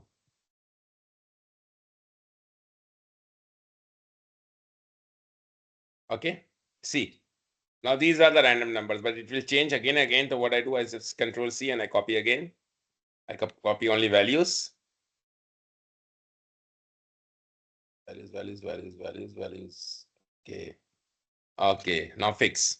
Now I can arrange only three. So which random I can arrange only three is that. Okay. This I put it here. Probability value. This is actually called probability value. This is random number, actually random values. And I can arrange these values by filter. And I can arrange it like largest to smallest. Okay. These numbers are it's not selected like this.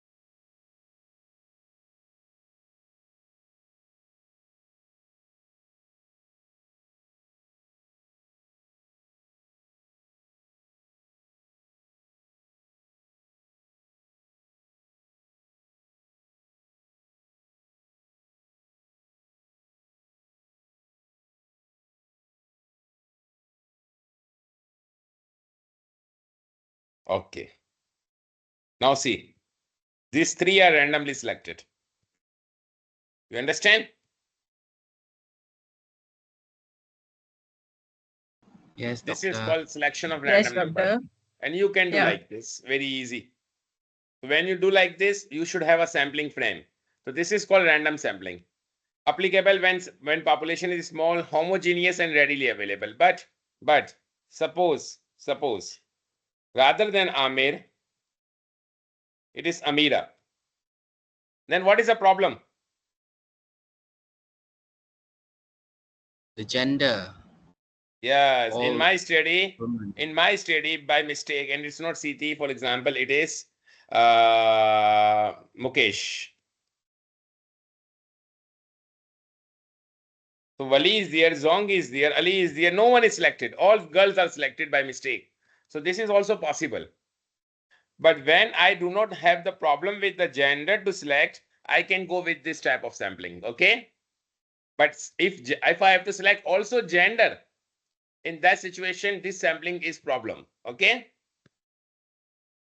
So usually when homogeneous and readily available sample, all subset of the frames are given equal opportunity. Each element of the frame has equal opportunity of selection. It provides a greater number of possible sample.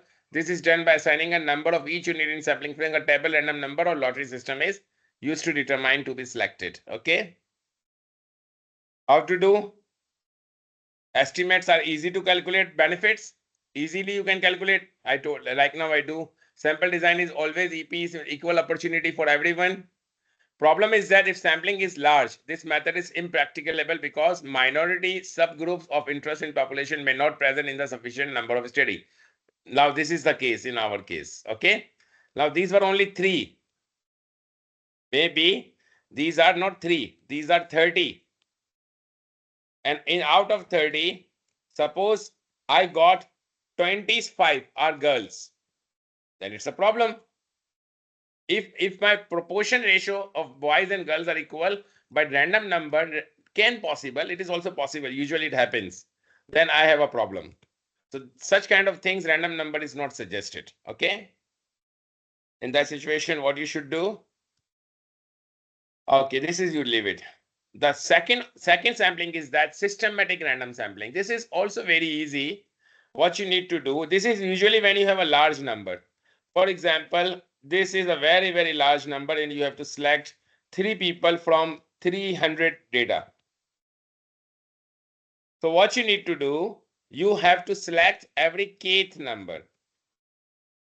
Kth number means sampling, you have your sample size and you have your total sample. Then you can select your kth number and every kth number you have to select it. How to do, I tell you. Usually we do not do simple systematic random sampling. So it's not a big thing. Don't need to worry for that one. At least we should learn. Relies on arranging the target population according to some ordering scheme, then select element at regular interval through the ordered list. Systematic sampling involves a random start and then proceed in the selection of every case. Population size divided by sample size. Okay. For example, if you have a population size is 3000, okay, and your sample size you have to select is 110. Okay, so what you need to do? 3000 divided by 110. So what is the kth number? 27. 27. It means which one I will select? Number 27. Number 27. For example, I have 1, 2, 3, and I can put it like this.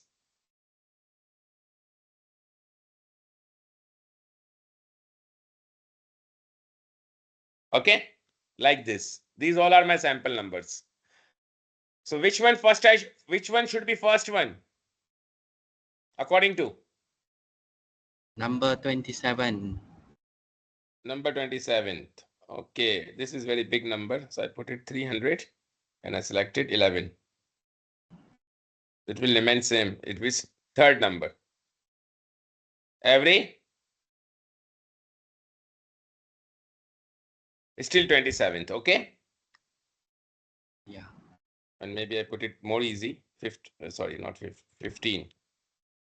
So every 20th. Okay. 20th number. So which is my first one? This one. Number 20. Second one. 20, 30. 30.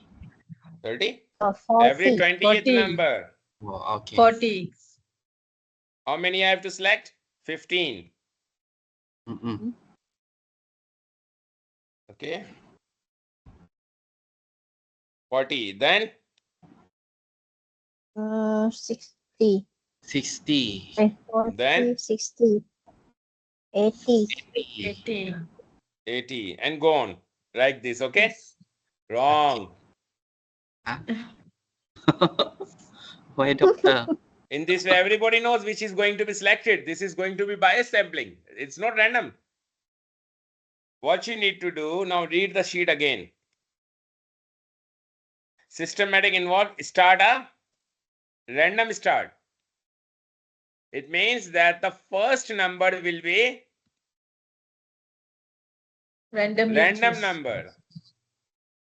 Now you understand? Yes. If my sample is like this, so what I should do, first number should be random. And I can put it like random between 1, 300. Now my first number will be 258. 58. 258. Oh. This is my first sample. Oh. Now you understand? Luckily, you do not Yeah. have exam. I give such kind of question in exam. And now second number. Second number is 278. Then third number, 298. then fourth number, because I don't have others, I delete it. I only have 300. Then now fourth, how will I find fourth? Here is finish. go back to this initial. Start again from 0. Yeah, from Now 0, it will be 16, not 16, 18. 18. Okay? Because Okay, doctor. 298, then 2 is Ah. what? And then 18th. Then 18, 20, 28. Eh, 48. 30. 38. Then 38. 58. Then go on. Okay? You understand? Yes, Okay. doctor. Now see example. You understand with this example every kth number after every second. But first number is random. Okay? Sample easy to Okay, select. doctor. Suitable sampling frame can be identified easily. Sampling easy entire population. When you have large number of people and you have to select, then it is very good. But sample may be biased. If suppose that first selection is like choice, maybe you always get this thing. And it is difficult to assess precision estimate from one survey. Very difficult to find that this 8th number. So best another sample is one problem I told you. Like last time when I selected this sample, what was the problem? All girls. girls were selected. So this is not going to work out. So what I need to go do, I need to stratify. Stratify sample means when you have a natural strata. This natural strata is called Gender. gender. Okay, female, Plot the gender, right? female, Male, male. male. Zong is male or female, Female. by the way? Zong is male. What? I actually don't know, seriously. What is female, doctor? I don't know actually. Cock, male. Okay. Maybe male. Okay, and now enough male. We have 4 male. We have 4 female and 5 male. And we have to select 4 people. Or sorry, 5 people. Okay. So what you need to do? Now you have what? You have natural strata in your data.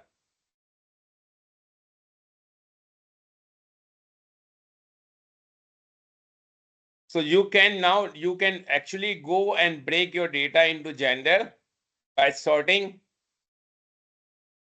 Okay, like sort by gender. Gender. Okay, and when you are having the sort by gender, you can add the values A to Z. You can add level also.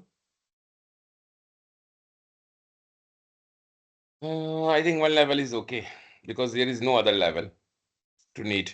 But you can even add the level if it is required. For example, degree is master's, PhD,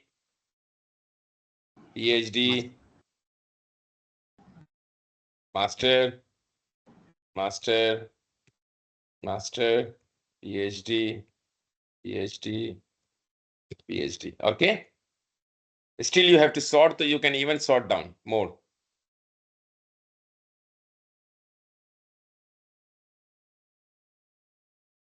Okay.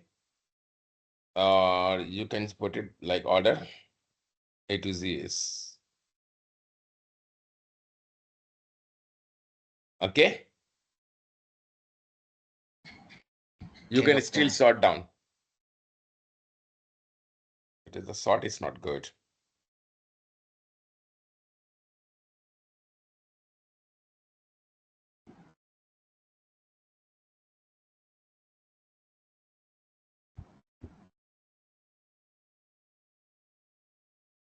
Order is A to Z, yes.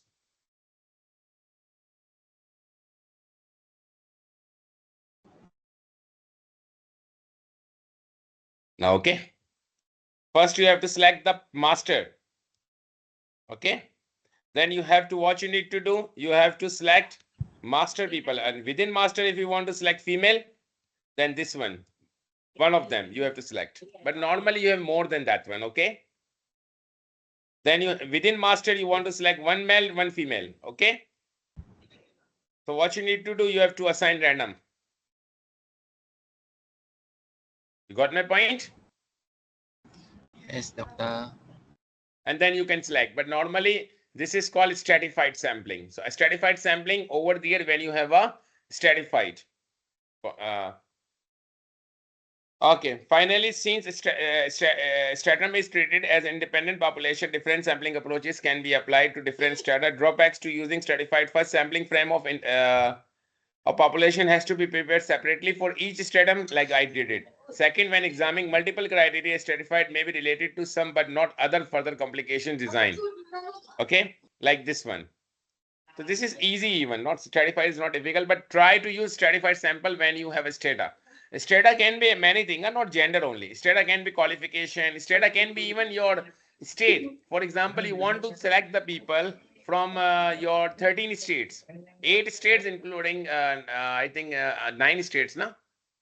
And 3 territory, 11. What is Malaysia? 11 state, I think 3 territory. I don't remember now. How many states are in Malaysia?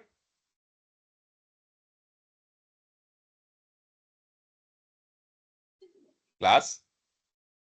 You don't know the states in Malaysia. How many states are in Malaysia? 14. 14. 14 states. 14 states and 3 federal territory, 3 right? territory. Yes.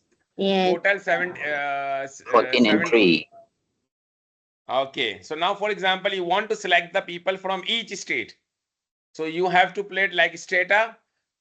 You first you put it strata among them, and from each strata, then you select the people from each state. And now within a state, you say that there are male and female ratio. So now from within a state, you have to select, then sort down the men, women, and look at the proportion, like how many men and female you want from each state to make your total sample. That you have to calculate as a proportion. Okay.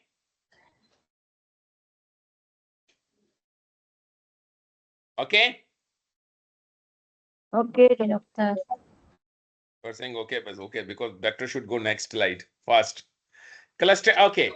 Now last is cluster sampling. Cluster sampling means rather than choosing the strata, cluster means, like for example, there are 13 states, you consider as 13 cluster.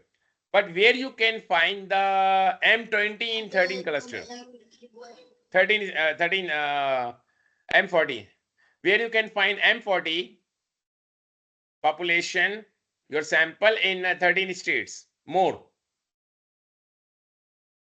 Yale, Penang, Kuala Lumpur. Kuala Lumpur, you can find M40 or T20, Yeah. T20. M40 2020. Where you can find T20 especially. Maximum number of people. Highest number of people you can find which state? KL maybe. KL, Johor Bahru, KL. Johor, JB, Penang. JB, yes. Penang. JB, you know, close to Singapore, I have seen they are very rich people.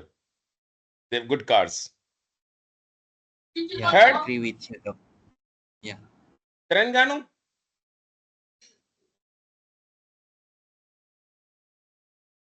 maybe not. Terengganu maybe M40 to B40. Now you have to study.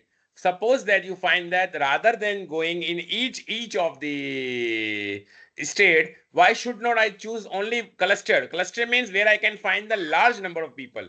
You know, stars cluster. You say no, stars are cluster. What does it mean cluster? Where lot of things are gathered.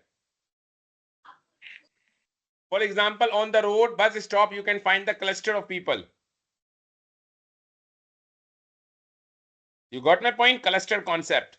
So if where you can find the large number of people in of T20 and your target is T20. So it means that you should, rather than going to the every state, you should go to one or two or three states. For example, Kuala Lumpur is your first choice or federal territory. Second federal territory, even you can choose, I think, Putrajaya.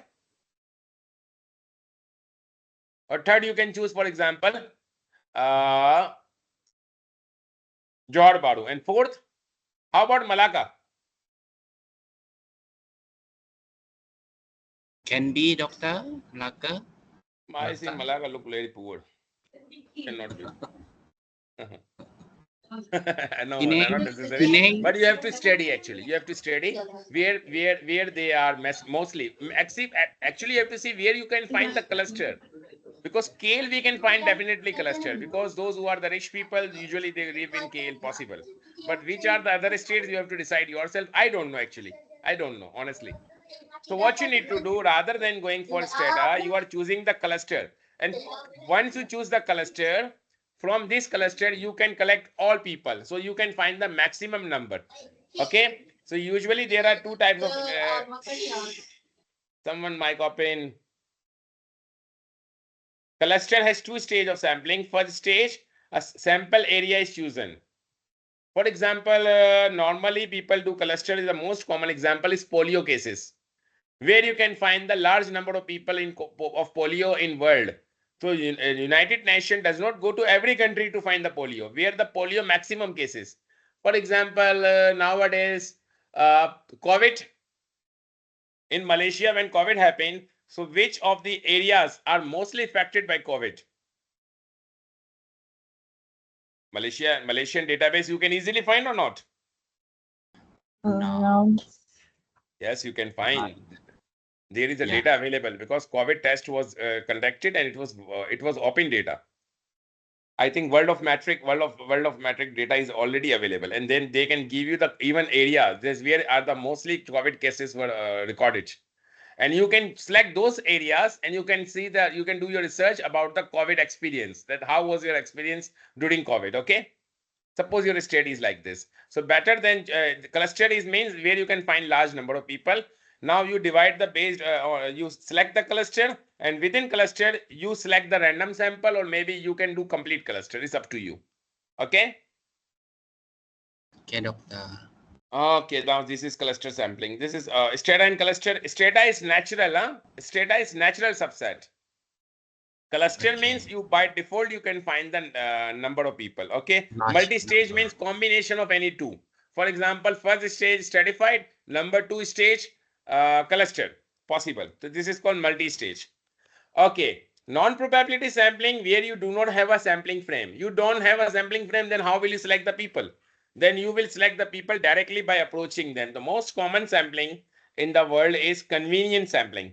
Convenience sampling, known as grab or opportunity sampling or accidental sampling or haphazard sampling. Very easy. Anyone who is available to answer you, you can answer it. Okay. Okay, Easy. Doctor.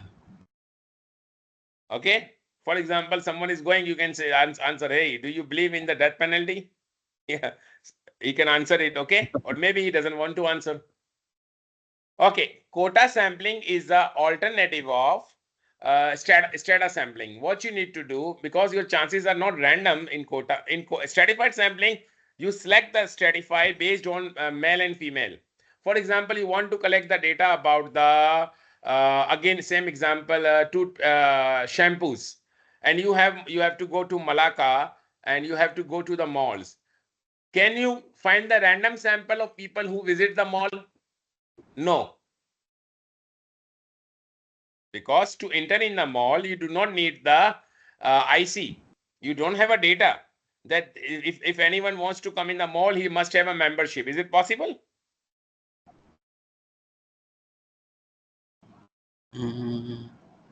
Anyone, I want to go to the Malacca No. Mall. Do I need a membership to go? No. It means No, anyone can doctor. go. So it means that I cannot find the sampling frame. So I will do what? I will do alternative of sampling frame. Like for example, there are 5 malls in Malacca. So each mall I go, my total data sample I have to collect 250. So each mall, how many I will collect? 50. And which 50? Any random person who comes first. Okay. Okay, doctor. So this is called quota sampling. So what you do develop the quota, like divide the population into specific group, calculate each group based on relevant and available data. For example, you have 250 people, or maybe you can find that this mall, for example, in Malacca, Maideen has more visits than compared to Malacca Mall, and or maybe Ion has a more visit than has a large number of visits. So even you can calculate based on your information, and you can say, okay, 25 I will collect the data from Malacca Mall, 50 from Maideen, and 75 from Ion, because Ion has more visits. Okay. So even you can do like this, and then you go, and whoever is available on the first come on the door, you give the questionnaire willing to fill, you collect it. 50 completed, 75 completed, 25 completed, goodbye, bye bye, close the office, close the forms and go home and start analysis. Okay. Purposive sampling is a specific type of sampling where you have to collect the data by purpose. For example, near to death experience. Anyone who has experienced almost death. For example, he went to ventilator, he was about to die, then he survived. So such people you can find randomly or convenience, or it is purposeful? Purpose. By purpose, definitely. So purposive sampling are those cases you want to select, and they can give you the best answer. For example, COVID affected people. So these people, only those who have experienced COVID, not all people. Even everybody was in COVID lockdown, but every person was not the victim of COVID. But those who were victim of COVID and went to hospitalized, they are your samples. So this is your purposive sampling. Okay. And then depend extreme case or deviant case. For example, the case which are very, very severe, those who were in the ICU, NICU, those people you want to, especially you want to study.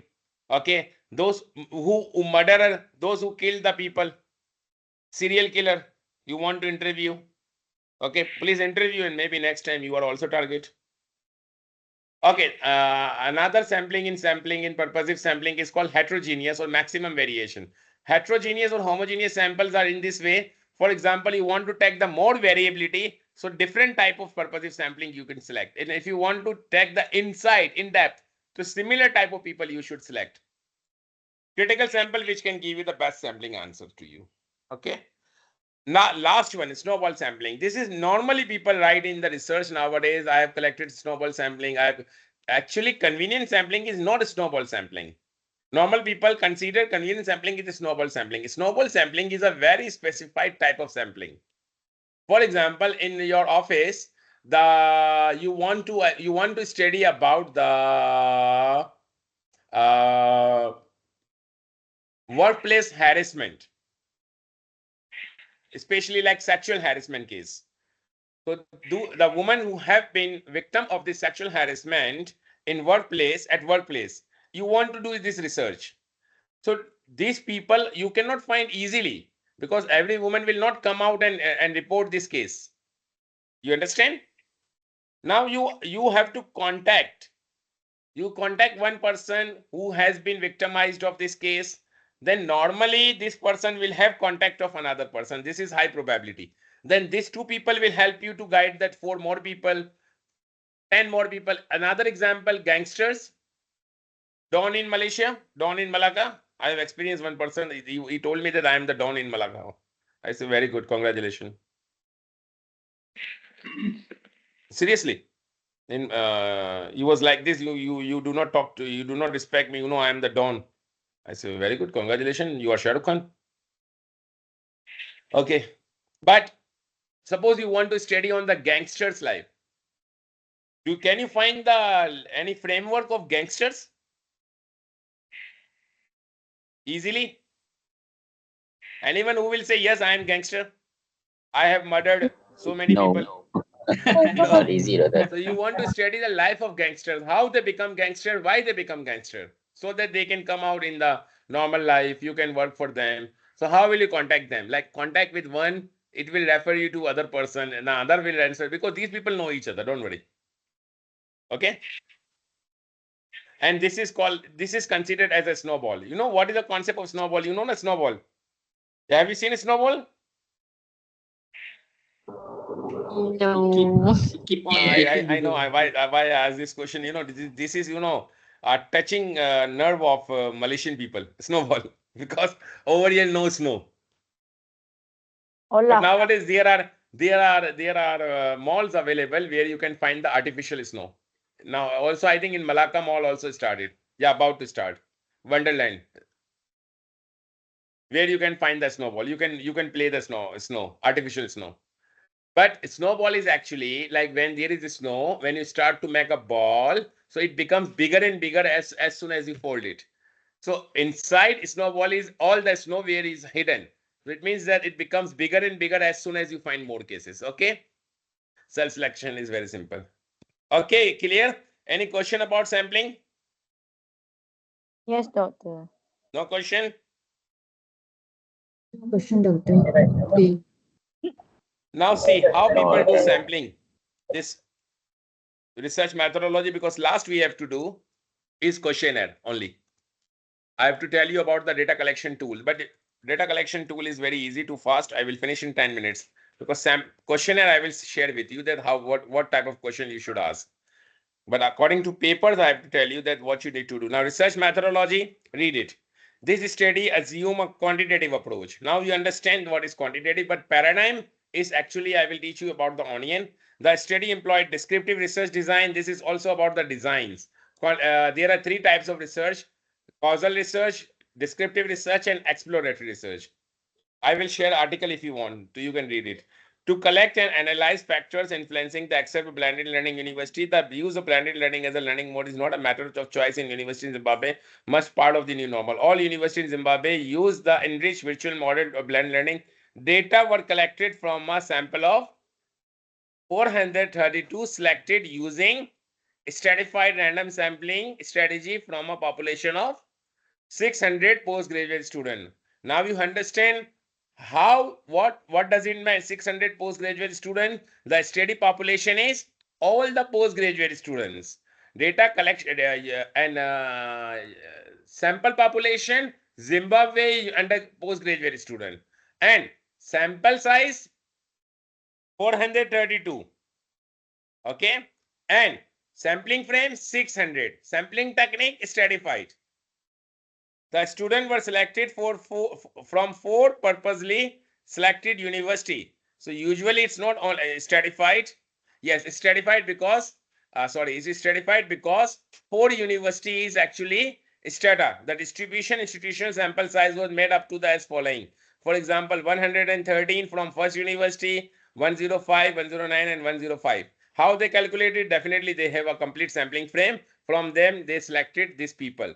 As a result of total 432 questionnaires were administered through an email survey. As part of the administration, the research first obtained. Now this is data collection procedure. This is data collection procedure. Please learn this thing. To obtain, carry out the research at four institutions after with the dean approval with the contact of sole purpose of assisting the email address of randomly selected population from each university. If you do not report this thing, na, you will be in problem. Always report. This is called ethical review approval. Have you conducted the ethical review of your research? In your PhD and your master, the question will also come by examiner. So you have to say, yes, permission was obtained, and then data was collected through email, through random survey. Using the email, the research administered the questionnaire using the survey monkey. Okay, now this is called stupid answer. If he is using survey monkey, how can he collect the data from email? Okay, survey monkey is not email, survey monkey is online questionnaire. That means the Zimbabwe person is trying to fool us.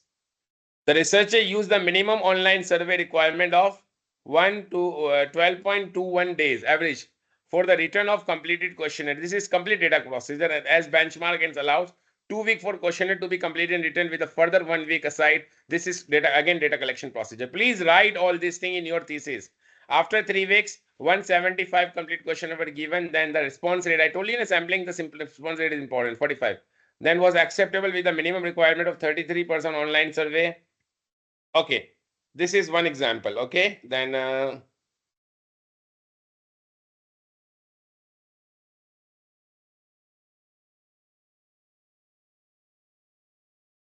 this one we can see. You can read the other one.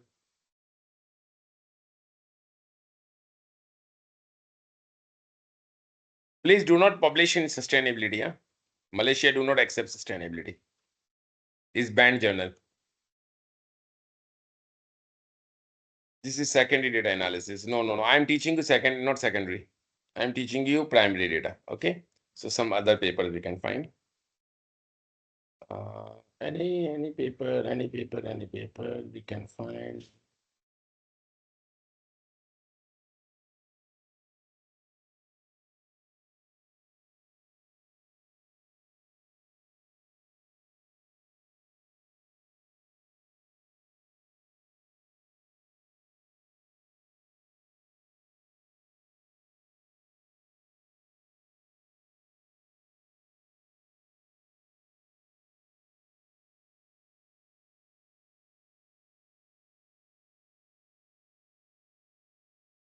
Let's see.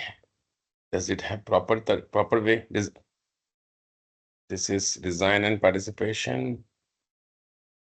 Quasi experimental.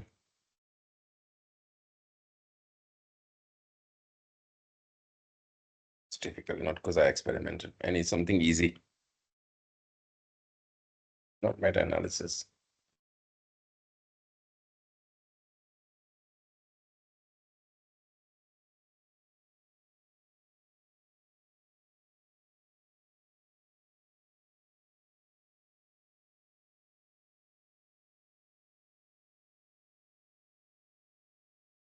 It's mixed method. Okay, but sampling can be there.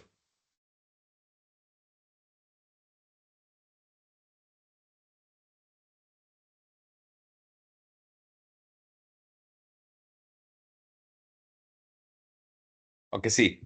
The research for form a design of large study population include both staff and student experience of pilot, block and blend approach to learning. Previous study has identified increases. This is the definition. However, few studies have qualitative investigate the experience is England. The study utilize mixed method, qualitative and quantitative both. Focus on analyzing comparative secondary database in addition to determine on subjective as student engaging with the pilot blocks. In mixed method, evaluates the integration of quantitative study. The purpose is strength and reliability data. This is explained. Alongside the analysis of qualitative data set, the student attainment was purpose. Now participants. Participants were 4-level university student enrolled onto this thing. This is, this is now sample. Academic year for the purpose of analysis, only 4 students involved onto the model. Access to academic schools were included to prevent the likelihood of skewed finding resulting from inclusion of level 3 and level 7 student, as well as this is data collection procedure. Arts and science, in which there were small numbers and fewer pilot blocks. So this is called exclusion of sample. Participants were recruited via module notification and virtual learning involvement, advertising via social media, and snowballing via academic team. This is the technique. Sponsors received 94 students enrolled onto the block and band module. The demographic information of the students available. This one suggested has experienced both face to face. Only 18% of student cohort with self-discovered disability or multiple. This is the finding. The students were surveyed at the end of the semester and therefore experienced at least one block, and the survey instrument included 5-point Likert scale, reglement of Merriman scale, and experience of block and teaching with 7 open-ended question. Open-ended question is called a mixed research method. Okay, qualitative survey allowed largest thing, and then qualitative analysis was using SPSS, and qualitative data analysis was performed in surveys. Okay. Okay, so now I hope so that any research you can find the all similar things. So the last thing we are left with is data collection tool.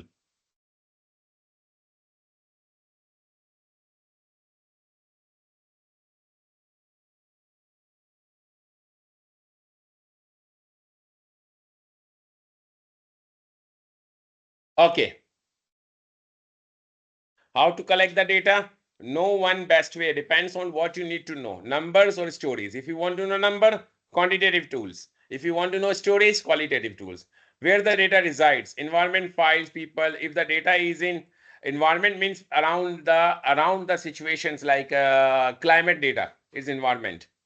Files, it means secondary data, may be available on websites. And people, around the people, it means the data collected for the marketing research, employee research, resources and time available. This is also factor that what do you have all resources or you have time, complexity of data to be collected. For example, data on gangster, very difficult. Frequency of data collection. If data is not very quickly available, then it is problem. And intended form of data analysis. And what is your purpose? If your purpose is quantitative analysis, then your data should be quantitative. If your purpose is qualitative analysis, then okay. Structure approach data. This is normally questionnaire is a structured approach. All data collected in the same way when have a large sample or population, it is suggested that use the structured approach. Not what to be measured need to show result numerically. Semi-structured approach is usually qualitative. We use it for the like interview, focus group, okay, systematic and follow general procedure, but data not collected exactly in the same every time. More open and fluid, does not follow the rigid script. Now you collect the data, so you have to know that if your measurement is valid and reliable. And in many of the data collection, right now we were reading the article, there was also about the instrument discussion that instrument was measured and tested. Reliability and validity of instrument is tested. So always check the reliability and validity of the instrument, okay? If you are adopting the scale, then this scale should have a good reliability and validity of past study and always report it, okay? Validity means that what the questions you are asking are the relevant question of your study. And reliability means that precision, it means that again and again you ask the question, results remain same.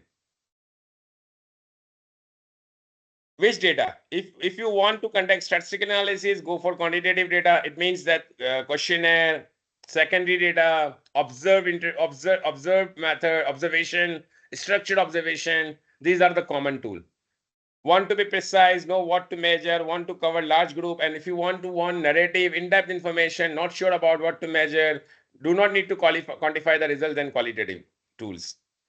Okay, abstractive method, data directly collected from respondent. Okay, unobstructive methods which you do not collect the data, but it is already available. For example, documents are available on website. For example, economic data, your computer people, IT people, machine data, it is already available to you.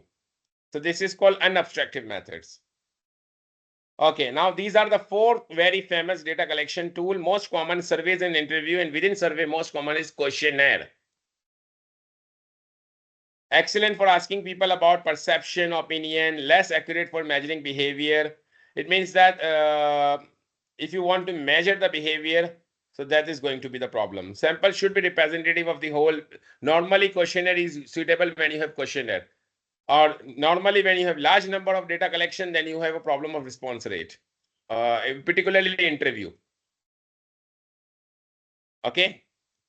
Particularly interview. I'm talking about the interview because interview is less accurate for measuring behavior. And interview, many people do not answer you. Okay, structured ways of survey. This is, we can call it questionnaire. Precisely worded with a predetermined responses that can select, for example, agree, disagree. Everyone give a same question, no changes. Question cannot change because questionnaire once approved, adopted from the previous study, questionnaire is set, tested by, validated by your pilot testing and pre-testing. Pre-testing means tested by experts, questionnaire expert, and pilot testing means a few people where you collect the data. Then you should generalize, you give the data to all people. Semi-structure means you always keep the question open-ended question.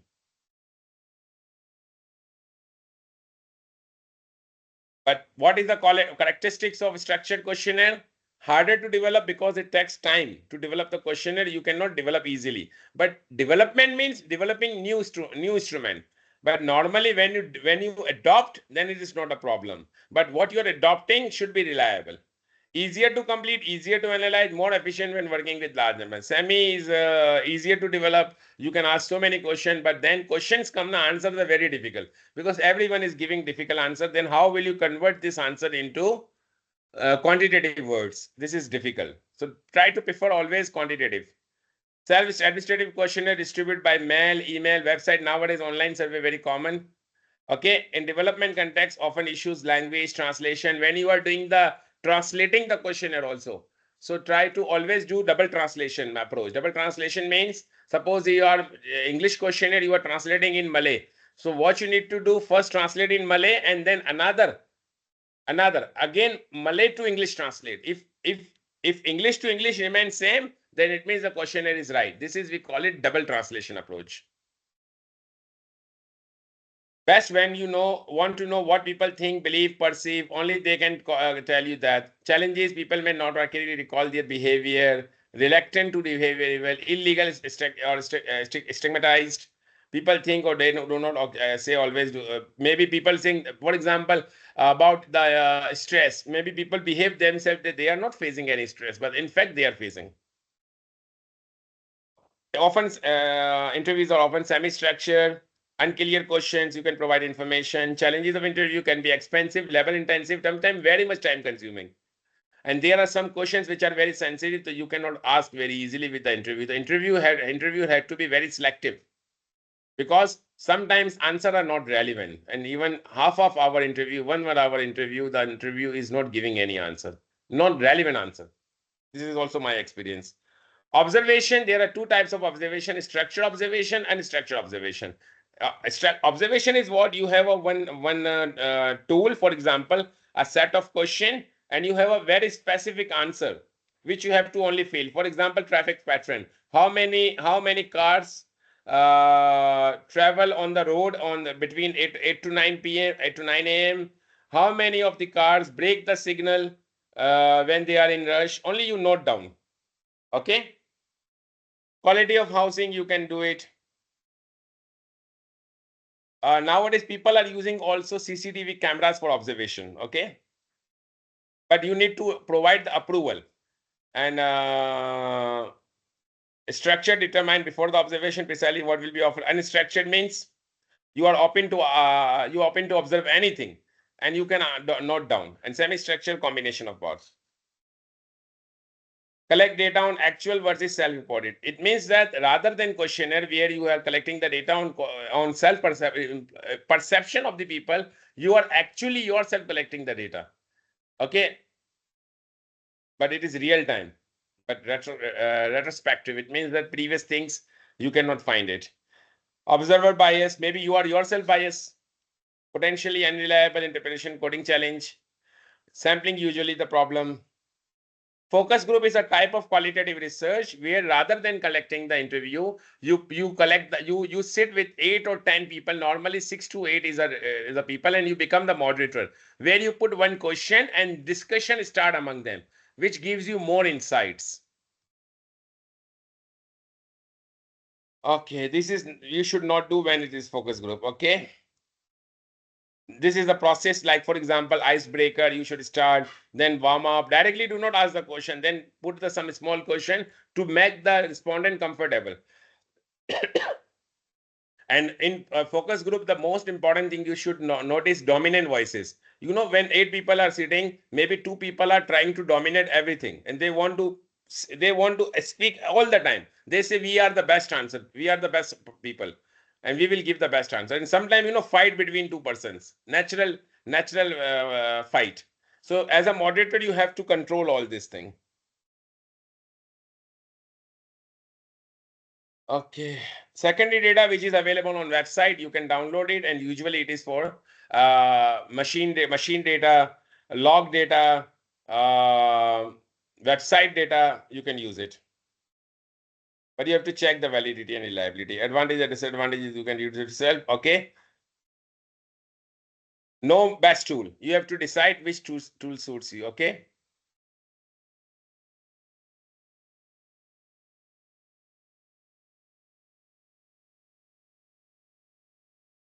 Okay, doctor. Okay. That Okay, is doctor. the end of our My course. Now, last thing is assignment.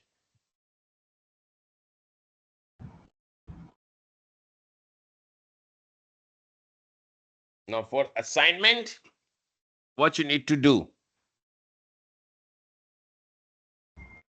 I'm still feeling happy. What? How about if we increase 1 hour? Should I teach you 1 more hour? Yeah. Sure, sir. Can, Dr. Can. Can. Seriously. But in the last hour, I will give you assignment to you. 1 hour activity. Do it. Case study. Read the case study and solve the problem. You want this one? I Yeah. don't want.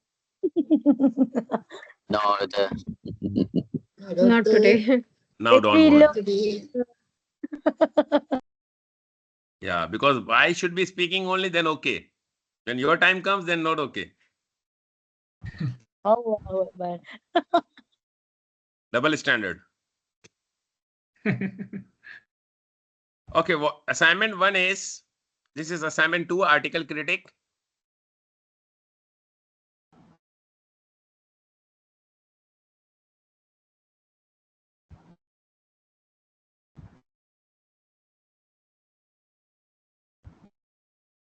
I will change the date.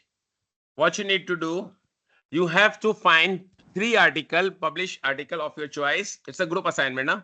4 group maximum, 4 students maximum.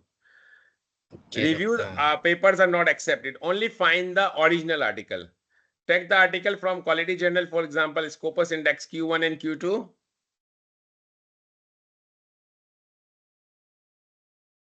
Only Scopus Journal I will accept. Submit the critic only with the article information like article name, DUIs, okay? Use the following checklist. You have to do, now we have to find one article. For example, we were reading this article a few minutes before, like this one. But this is Q1 journal. But still sustainability I do not allow because Malaysia do not allow sustainability. Suppose this is the article. Now you have to read this article. You only need to write the article name, author name, and article DUI. Article DUI is available here. See, I will automatically find this article. You don't need to submit the article. Okay. Okay, doctor. Now you have, this is the answers, questions you have to answer. What is the problem statement within this article? Problem cross-span with the focus. What hypothesis he has used?